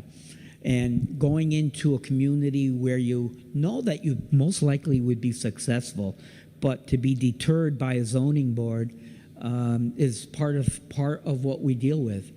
And one of the things we do take into consideration is the infrastructure, whether or not, and that's one of the things that the municipality, when you go down to sit with them, they tell you right up front is, listen, we do have the capacity or we don't have the capacity. And if you don't have the capacity, then your project may go from 100 units, 80 units down to 40 units or 20 units. And that changes your formula, changes your pro formas, and changes you have to start making decisions now, that financial decisions, because that infrastructure only will allow you to build 20 units as opposed to 40 units. And depending on how much you paid for the price of the land, that could cancel your project.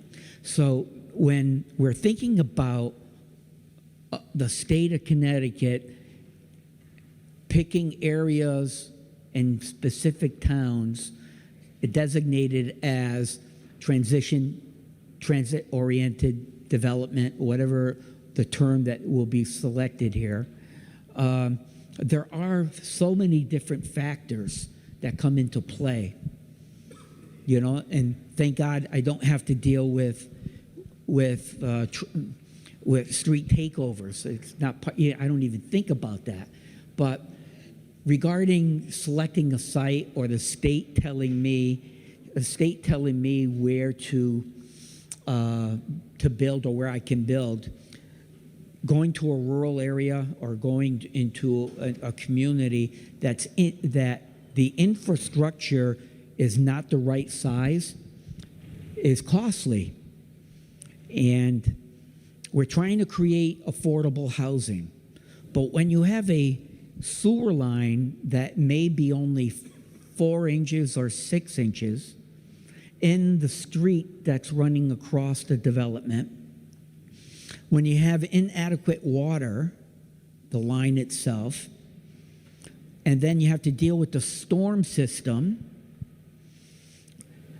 well, how do you find all that out is it's these individuals, the Public Works, the Water Board, the wetlands area, the zoning, people that are going to let you know whether or not that project is feasible or not.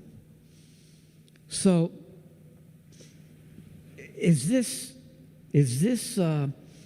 if we allow the state to determine where developments are going to go, maybe some of these areas, these transit areas, may not be adequate at all. So we're doing a lot of work here to maybe get to a point 5 years, 4 years after this, if this legislation moves forward, to a place where it says, listen, financially, this doesn't make any sense, because that piece of infrastructure that's in the road needs to be all replaced, and not only for the width of the property, but for wherever that pipe or that drainage system, the sewer line, has to go to. And then the capacity of the sewer plant is another issue. Whether or not it can handle 100 or 200 units. That's an issue. That's a costly issue. And then you wonder, is this an affordable piece of project? Is an affordable housing or not? I've mentioned here in the circle before the cost of housing in our projects and working through the Department of Housing here in the state of Connecticut. And I'm floored as to the unit cost per price. Floored.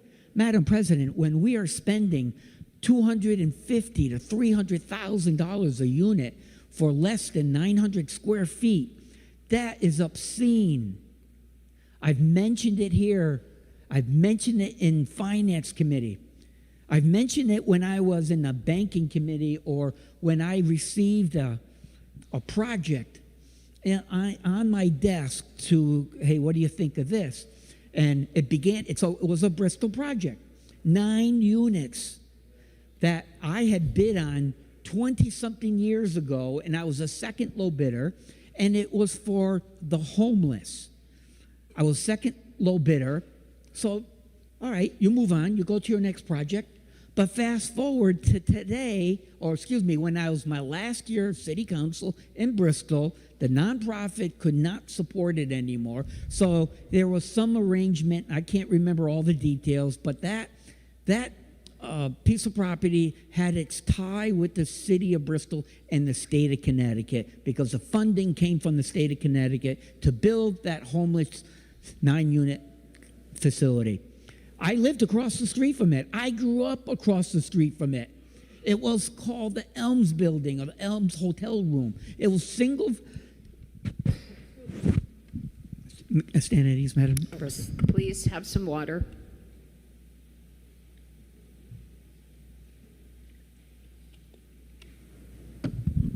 Madam President, I lived across the street from that. I was 2 houses away from where this building was converted, where it was converted into a 9-unit homeless shelter.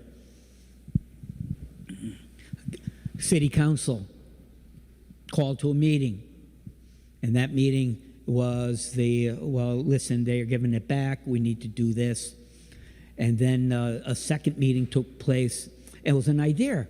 Gee, and it was a good one. Why don't we try to help the military, our vets, and make this into a vet home facility? And I got elected up here. And so the project moved on by itself, and I wasn't aware of it until I saw the cost. I don't know how it got into my desk, but the project was $3.1 million, sponsored by the state of Connecticut to a nonprofit who would come in. They determined, they put their pro forma together, their administration costs. The reconstruction was a rehab. It wasn't a takedown, it was a rehab where they went and minimally changed the site work, minimally. The outside siding was changed, the interior was somewhat, I'm going to say completely gutted. No, that wasn't it. But it was changed, so there's renovation. Madam President, $3.1 million for a renovation job. That's over $300,000 a unit. That ain't right. I am sorry, that is not right. That is entities, or an entity that is stealing from us. Going back to The amendment? the amendment, Madam President, I'm sorry. So going back to, Just trying to keep us all on track I here. appreciate that. I appreciate that, you know. And I'm hoping that this will end quickly, Madam President, you know. Okay. I want to make sure I get home tonight, that there are no streets that are blocked that I have to deal with. I know, let's not give people any suggestions as to good locations. Yeah, you know, Senator. they could get on the social media and say, hey, let's go to Capitol Ave. You know, we got a parking lot we can begin with, and then we can go shut off some streets. And let's all, by the way, let's all gather together. Maybe we can get 400 or 500 people here. Nonetheless, Madam President, so going back to the cost of that per unit cost and creating affordable housing, and for the state of Connecticut to determine and set statutes that would create these transit-oriented zones. It's short-sighted in the fact that every town, every parcel, I should say, never mind the towns, is so different. Some cost less. You may hit a property that is all gravel, all sand, and the construction is so easy. It's all flat terrain. But then there are other properties. Excuse me, Madam President, could you stand at ease? We can stand at ease.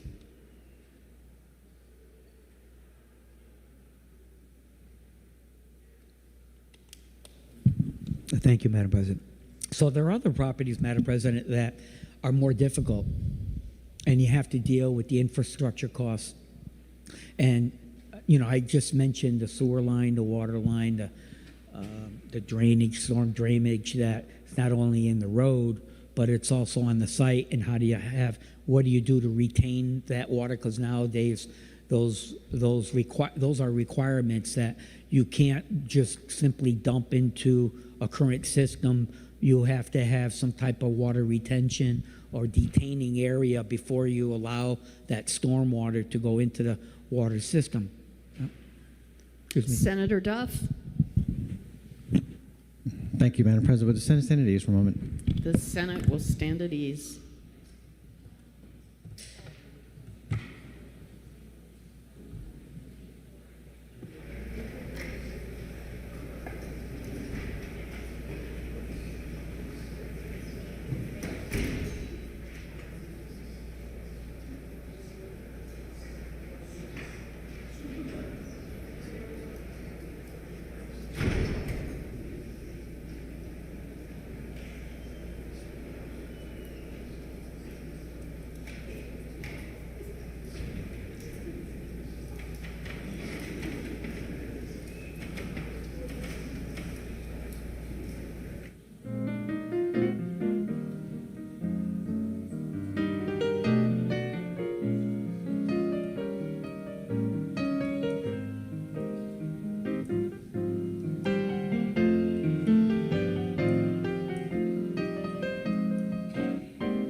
Mr. President. How are you, Senator? Hello. Duff? The floor is yours, sir.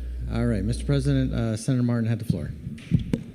Senator Martin. Mr. President, good afternoon. Mr. President, my throat's giving me a challenge here a little bit, but nonetheless, I was talking about the affordability of the bill, the underlining bill, and not necessarily the task force with amendment. And I'm going to wrap up very quickly here. But regarding the affordability and what this bill would do, and I'm going to come back later to talk about that. But it's not that easy. It is not that easy to predetermine that we are going to go into various different communities regarding and say that, all right, you guys are going to be able to pick a 1 mile radius or half a mile radius, and you're going to be able to develop it within that area. In order to create affordable housing, it's not necessarily creating affordable housing because there are so many different variables.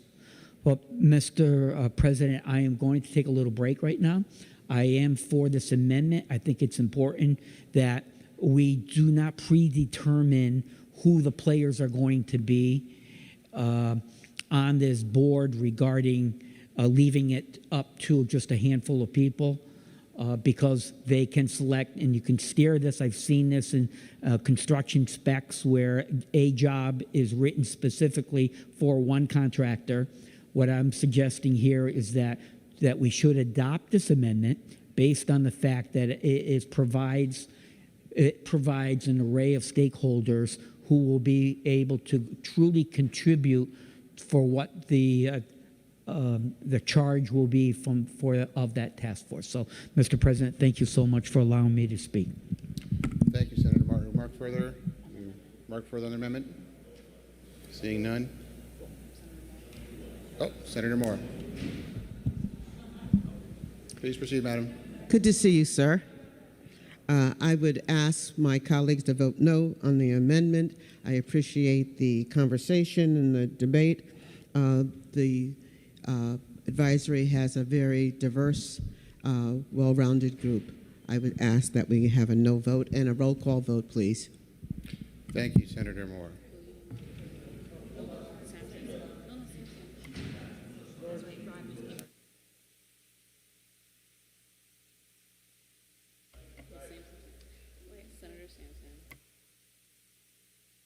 Senator Sampson. Thank you, Madam President. I'm so sorry. I didn't realize that Senator Martin had finished his remarks, and I was running back here to make sure I got my opportunity to ask a couple of questions of the proponent of the amendment. So through you, Madam President, quick changeover. The first thing I'd like to ask really about this amendment before us, which really replaces the majority leaders roundtable that appears in the bill with a proper task force. And my interpretation of the amendment really is that we were replacing something that was described as creating a allocation plan, more or less, for affordable housing, and more of a true task force to address the issue of housing in the state and how we can meet the needs of our constituents. Would that be an accurate description of the amendment through you, Madam President? Thank you, Senator Fazio. Yes, as you said, I think it would be important that we have a more standard and diverse set of point of views on this task force rather than just a couple of members of the legislature appointing a large portion of a task force. And that way we're not having a predetermined outcome as a result of this so-called roundtable. Thank you, Madam President. Thank you, Senator Sampson. Thank you, Madam President, and I appreciate that answer, and I agree completely that that's a better tack to take. Certainly every one of us wants to see affordable and available housing for the people that we represent, but we need to recognize that there are a lot of ways to achieve that goal rather than simply using government intervention and some sort of scheme that creates an outcome that is predetermined.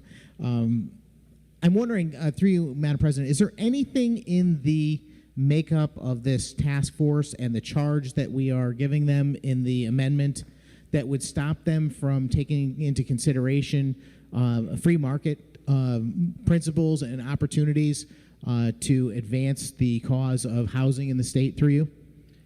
Senator Fazio. I do not believe so, and I certainly would hope not. The vast majority of housing in our state and every state is built through voluntary exchange and private investment, and that needs to continue to be the anchor of our housing strategy in our state. Obviously, setting the framework for that is a valid discussion, and inevitably there's going to be government intervention into the space. But I certainly would like to see the conversation and part of the output of this task force be how can we create incentives for private investment within certain guardrails of local rules and input to create an affordable housing strategy that works here in the state. So I do not believe that this task force should preclude those private investment options and that strategy, that free market strategy to create housing. Senator Sampson. Thank you, Madam President, and I genuinely appreciate that answer. The big concern that I've had, and certainly I will talk at much more length later when we get into discussion on the bill itself, is the fundamental principle of using government to solve problems rather than simply letting the market dictate the amount and availability of affordable housing. I think that government intervention in many respects has led to the problem that we are currently facing, and I think that this bill, the underlying bill itself, actually contains numerous elements which will further exacerbate that issue. So I'm pleased to hear that. As was mentioned, I don't think that government will fully remove itself from intervention in the arena of housing, either on a state or local level, and that's okay. But I think that what we need to do is not simply limit our solutions to some state-sponsored government plan that is focused on total and really significant control, not taking into consideration so many other factors that were recently discussed, just even on this very first amendment that we run on the bill. For example, I recognize that the bill doesn't take into consideration much in the way of actual market demand for housing, different types of housing, sewer systems, water delivery, school systems. These are all factors that really need to be incorporated in any type of housing plan. And people in the free market will do that. They're going to do their homework first before they make a capital investment and try and make something happen. And the municipalities should be their partners in making that accessible and available to them so that they can actually grow our state's economy and provide that housing. Jobs availability, the percentage of developable, is that a word, developable,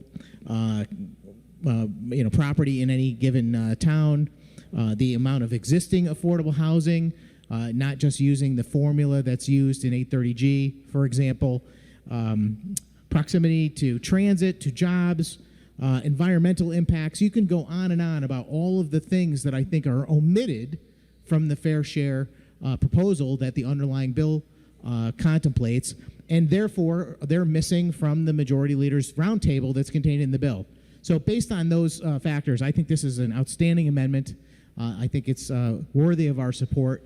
It's something that will incorporate many more ideas. I noticed that the ranking members of the Housing Committee are included on that panel, and I will certainly be lending my voice, assuming this passes. Thank you very much, and I encourage my colleagues to support this amendment. Thank you, Madam President. Thank you. Will you remark on the amendment? Will you remark on the amendment? If not, a roll call vote has been requested. I have opened the voting machine. Mr. Clerk, please let the senators know it's time to vote on the amendment. Immediate roll call vote has been ordered in the Senate. An immediate roll call vote has been ordered in the Senate. We're voting on Senate Amendment B, Senate Bill number 998, an act establishing a tax abatement for certain conservation easements. An immediate roll call vote has been ordered in the Senate. We're voting on Senate Amendment B. We're voting on the amendment. This is Senate Amendment B for Senate Bill number 998. An immediate roll call vote has been ordered in the Senate. An immediate roll call vote has been ordered in the Senate. Again, we're voting on Senate Amendment B. We're voting on the amendment for Senate Bill number 998. An act establishing a tax abatement for certain conservation easements. An immediate roll call vote in the Senate.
Have all the senators voted? The machine is locked. Mr. Clerk, would you announce the tally on the amendment?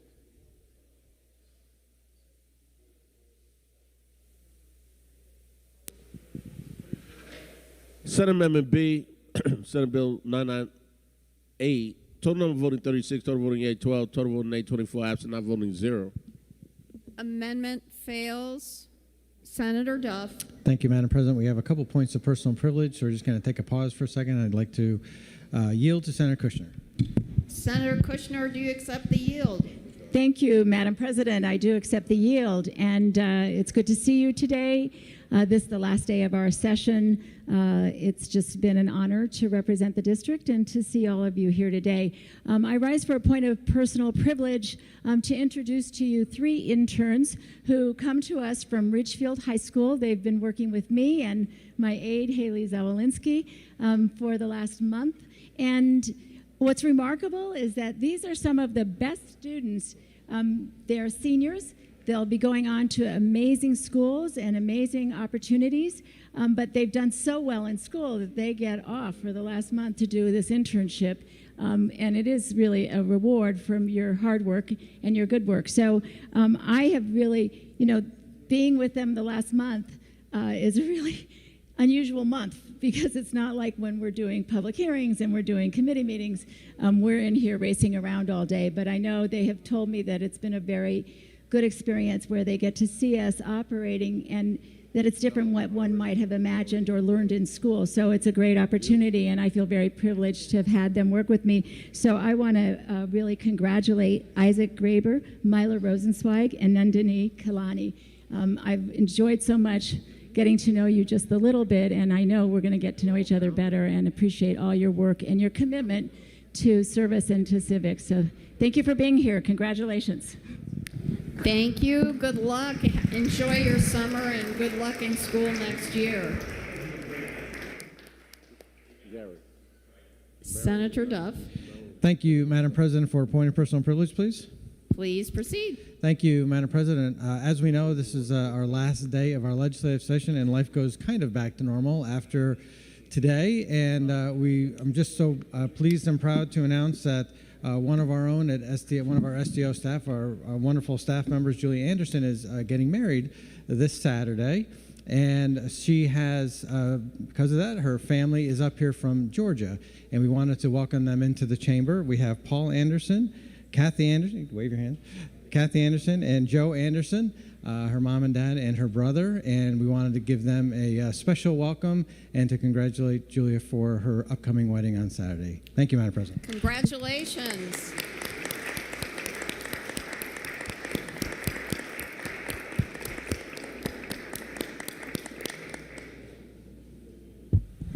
Thank you, Madam President. I will yield to Senator Fazio. Senator Fazio. Thank you, Madam President. Thank you to the good senator. How far we've come since I introduced my First Amendment to this underlying bill. Much of my initial discussion was about the inadequacy of the underlying 830G statute, which is probably one of the most forceful and important affordable housing statutes in the state.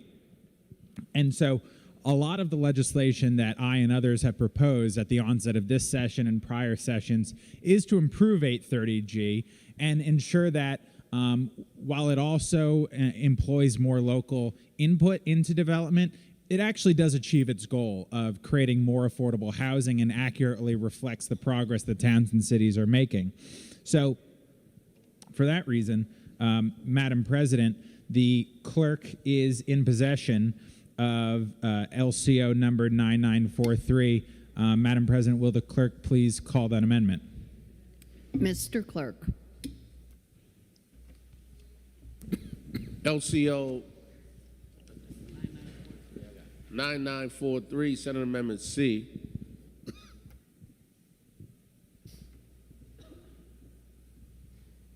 Senator Fazio. Thank you, Madam President. I move adoption of the amendment and move to waive the reading. I would seek leave of the chamber to summarize. And the question is on adoption. Please do summarize. Madam President, this is an amendment to amend our existing 830G legislation. It would include more naturally occurring affordable housing, market rate affordable housing that serves people with incomes below 80% of the median income in a given area. And this is very important because, first of all, we need our towns and cities to be accurately credited with the affordable housing that they are allowing to be created in their jurisdiction. And in doing so, we also can better incentivize those towns and cities to create even more of it or allow even more of it to be created. This is something that people who want to see more local input, but also who want to advance our affordable housing goals have come together and been advocating for many years now. We have in the past updated our 830G state statute in ways that better advance our goals, improve the statute, even though it is a flawed statute. And I think this single, shall we say, maybe 10-line amendment to the bill and to state statute, I think is bang for your buck as much of an improvement to state law as we could find, again, to advance our goals. Listen, as someone who might be arguing against this amendment might say that, well, it gives towns and cities more credit for affordable housing being created. That's, I don't think, the most important thing to look at in this proposed change. someone who wants more towns to get to be exempt from the 830G requirements might want it for that reason. But I think one of the best reasons to amend 830G with this language is specifically because it means we will not just be encouraging in our state the most dense, the most centralized forms of affordable housing development. We'll be able to encourage more discrete forms of affordable housing, the type of affordable housing in my district and other districts around the state where I think we have the most community buy-in. I mean, just think the other year that we passed legislation that was meant to encourage more accessory dwelling units. Rightfully, it gave municipalities an opt-out from that requirement to allow as-of-right accessory dwelling units. But imagine how many more cities and towns would opt in to that as-of-right accessory dwelling unit regulation if those towns and cities got credit under 830G for creating affordable housing that wasn't necessarily deed restricted, that was market rate, but has a very low rental cost attached to it. This again is common sense to me, and I think this is a way to balance the interests that have made this debate too acrimonious over the years. Like I think the vast majority of members of this legislature, while we have different points of view, while we represent different districts, while we come with different ideological biases, there are some things I think we tend to agree on, and we need to try to bridge divides in order to achieve them. And this is a way to change the existing statutes on affordable housing in a manner that I think can satisfy all parties, because I am very confident that this would help us advance our affordable housing goals in the long run, while also satisfying people who want to see more local input in the process. Bang for your buck, I believe that this is one of the best reforms that we could pass. And so for that reason, I would urge adoption, and I ask that when the vote is taken, it be taken by roll call as well. Thank you, Madam President. Thank you. Senator Fazio, will you remark on the amendment? Senator Gordon. Good afternoon, Madam President. I'll be brief this time on my comments. I rise to support this amendment, and I encourage my colleagues here to support it as well. As I said on the other amendment that failed, I'll say it on this one. To me, this is common sense, and I like supporting things that are common sense. And this is something that not only can give more flexibility, but also really help in a meaningful way to get to what we're all trying to do, and we share the goal of more affordable housing, or as I refer to it, housing affordability, which is not the same, but related. So I do support this amendment, and I'm glad it's been brought forward, and I do hope this one gets supported and passed, although I do remain realistic about what actually might happen in this chamber. But nevertheless, I hope people will overlook politics and will support what I think is a good push forward for public policy by supporting this amendment. Thank you, Madam President. Thank you, Senator. Will you remark further on the amendment? Senator Moore. Thank you, Madam President. Madam President, I would ask my colleagues to reject the amendment. Thank you. And vote no. Thank you. Will you remark further on the amendment? If not, I will open the voting machine. Mr. Clerk, will you please announce the vote? An immediate roll call vote has been ordered in the Senate. We're voting on Senate Amendment C. This is for Senate Bill number 998. An immediate roll call vote has been ordered in the Senate on Senate Amendment C for Senate Bill number 998, an act establishing a tax abatement for certain conservation easements. An immediate roll call vote in the Senate. We're voting on the amendment to Senate Bill number 998. This is Senate Amendment C.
Immediate roll call vote has been ordered in the Senate.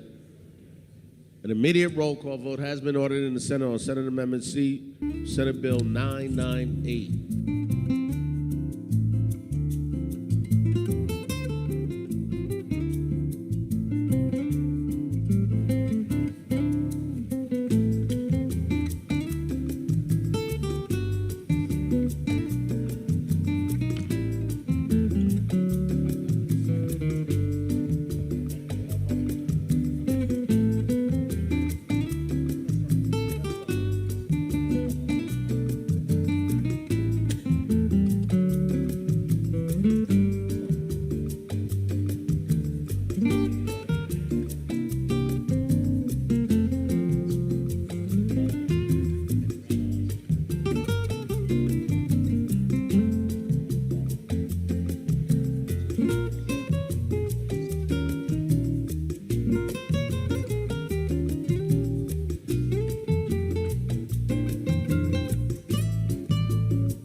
Have all the senators voted? Oh.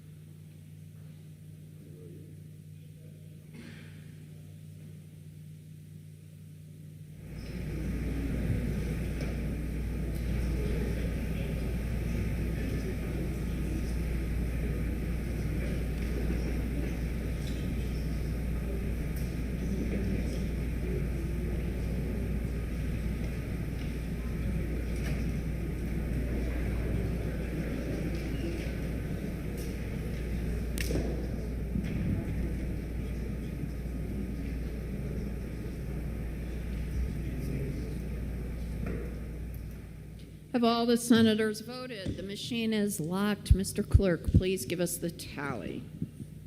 Senate Amendment C of Senate Bill 998. Total number voting 36, total voting 812, total voting 824, absent not voting 0. Amendment fails. Senator Fazio.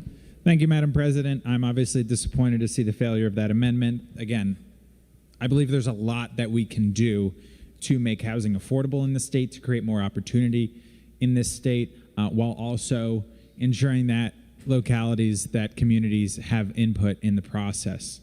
As I mentioned at the beginning, I think this bill suffers from a lot of internal contradictions, one part to another. That's obviously implies that there are some good sections in this bill, and I will get to those. And I hope that those could be part of an affordable housing strategy that makes sense for everybody going forward in this state. But the beginning of the bill, which is mostly regulations on real estate owners, property owners, landlords, is going to make it less likely that we see investment and development in the private sector to create more supply, which will create more affordability. It's contradictory to what many are, I think, earnestly driving at when they want to see some upzoning, when they want to see some more development in the state. It will actually make housing for the average person more expensive because it will mean less investment and less supply, and probably reduce the quality of the dwellings that we have available on the market. There's winners and losers to everything, but we do have to judge things on their total results. For instance, Section 504, the cap to landlord application and screening fees. Again, that could create more work, could create more inflexibility for people who own and rent property. Limits on late rental fees of $50. I mean, you would, rather than doing a percentage, it would make more sense to do a percentage of the rent as the maximum rental fee than an aggregate amount, given that if you have enough money, if you're renting a $4,000 a month home or condo in, say, downtown Stamford, and you're late, then you get a free option to only pay a $50 late fee when you're not paying on time, even if you can. That doesn't make a lot of sense to me. Again, it actually makes it more difficult on people who are doing the right thing, who are paying on time, and it's creating more risk for people who are owning and renting property. It's actually going to hurt the rental market, and it's not means tested in a way that's helping people who have lower incomes, who are having a more difficult time, and we have programs for that already. Required notice that a property owner or landlord must provide, another mandate, and also the removal of eviction records. Again, we have programs, and we need programs that are protecting people who are having a difficult time, who have lower incomes, who have health difficulties, or who are elderly. And I think there's broad bipartisan support for those types of programs.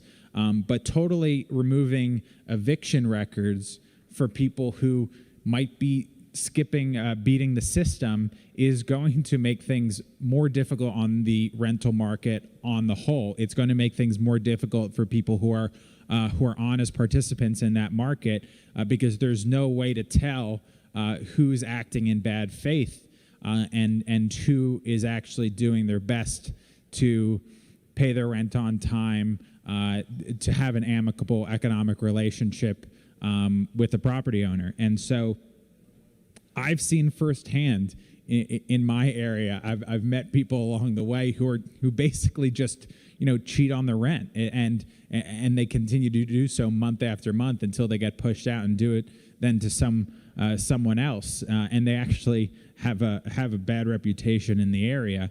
And so that's a big problem, and that actually means that there are fewer rentals eventually available to people who are acting in good faith, again, who need a place to live, and who are going to pay their rent on time, even if it means that it's relatively costly.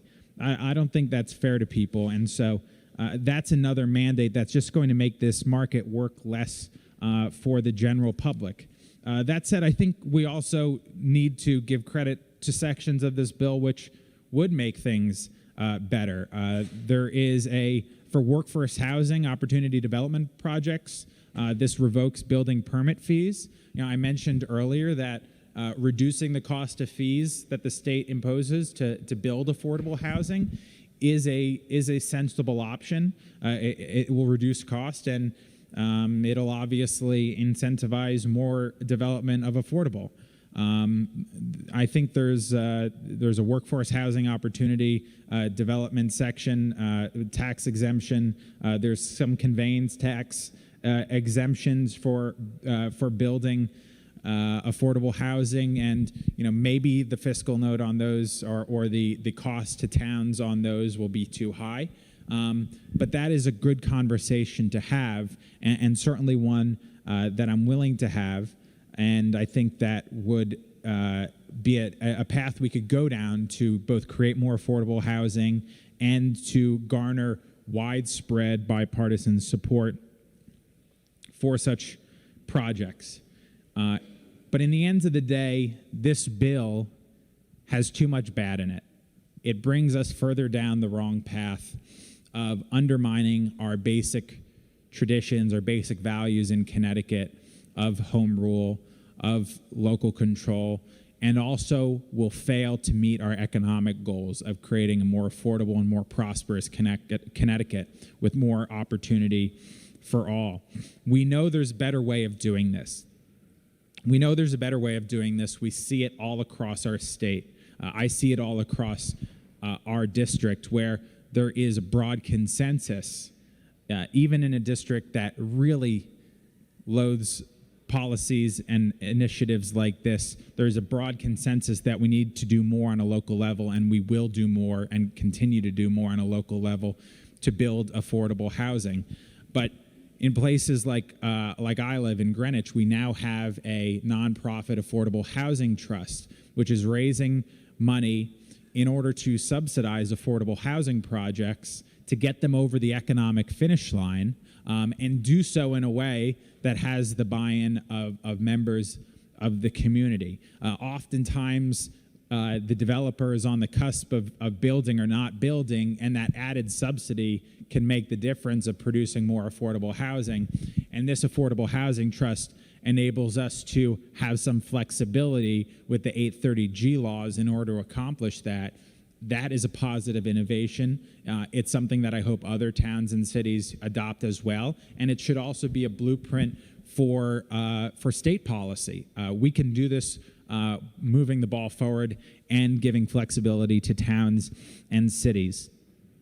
Stamford is a great example of a place where we have a lot of development, we have some affordability, but we also have a diversity in how we zone and plan the city. If you went to North Stamford and the South End on the same day, you couldn't believe that you were only a few miles away from the place that you started. But that's part of what makes Stamford such a special place, that there's diversity within it, that you have kind of a rural town in the north part of the city, and then you have a bustling downtown that continues to see more development, more people move there, including people from New York City moving there, including people my age and younger moving there.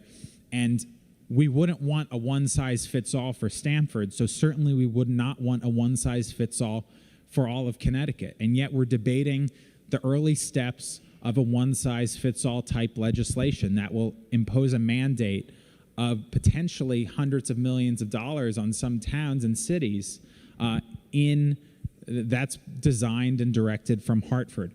That's just not right. We should have a collaboration in reaching the goals for economic growth, for housing, that I think are shared broadly in the state. But we can also do it while respecting the jurisdiction, the discretion, and the input of our local communities. We can do affordable housing with local control. More than anything, what disappoints me is that this bill has ignored the thousands of voices who have spoken up through our committee process, through the public hearings, by emailing and calling and messaging elected officials across the state. They're saying that we need a balance, but we don't need more power concentrated, invested in Hartford, and taken away from our local towns and cities and communities. For that reason and others, I urge rejection of this bill. I urge that we go back to the drawing board. I urge that we advance our economic and affordability goals while respecting local control of our towns and cities. We can do far better, but we can only do better by voting no today, stopping this bill, and going back to the drawing board. Thank you, Madam President. Thank you. Will you remark further, Senator Wong? Again, good afternoon, Madam President. I rise to kind of better understand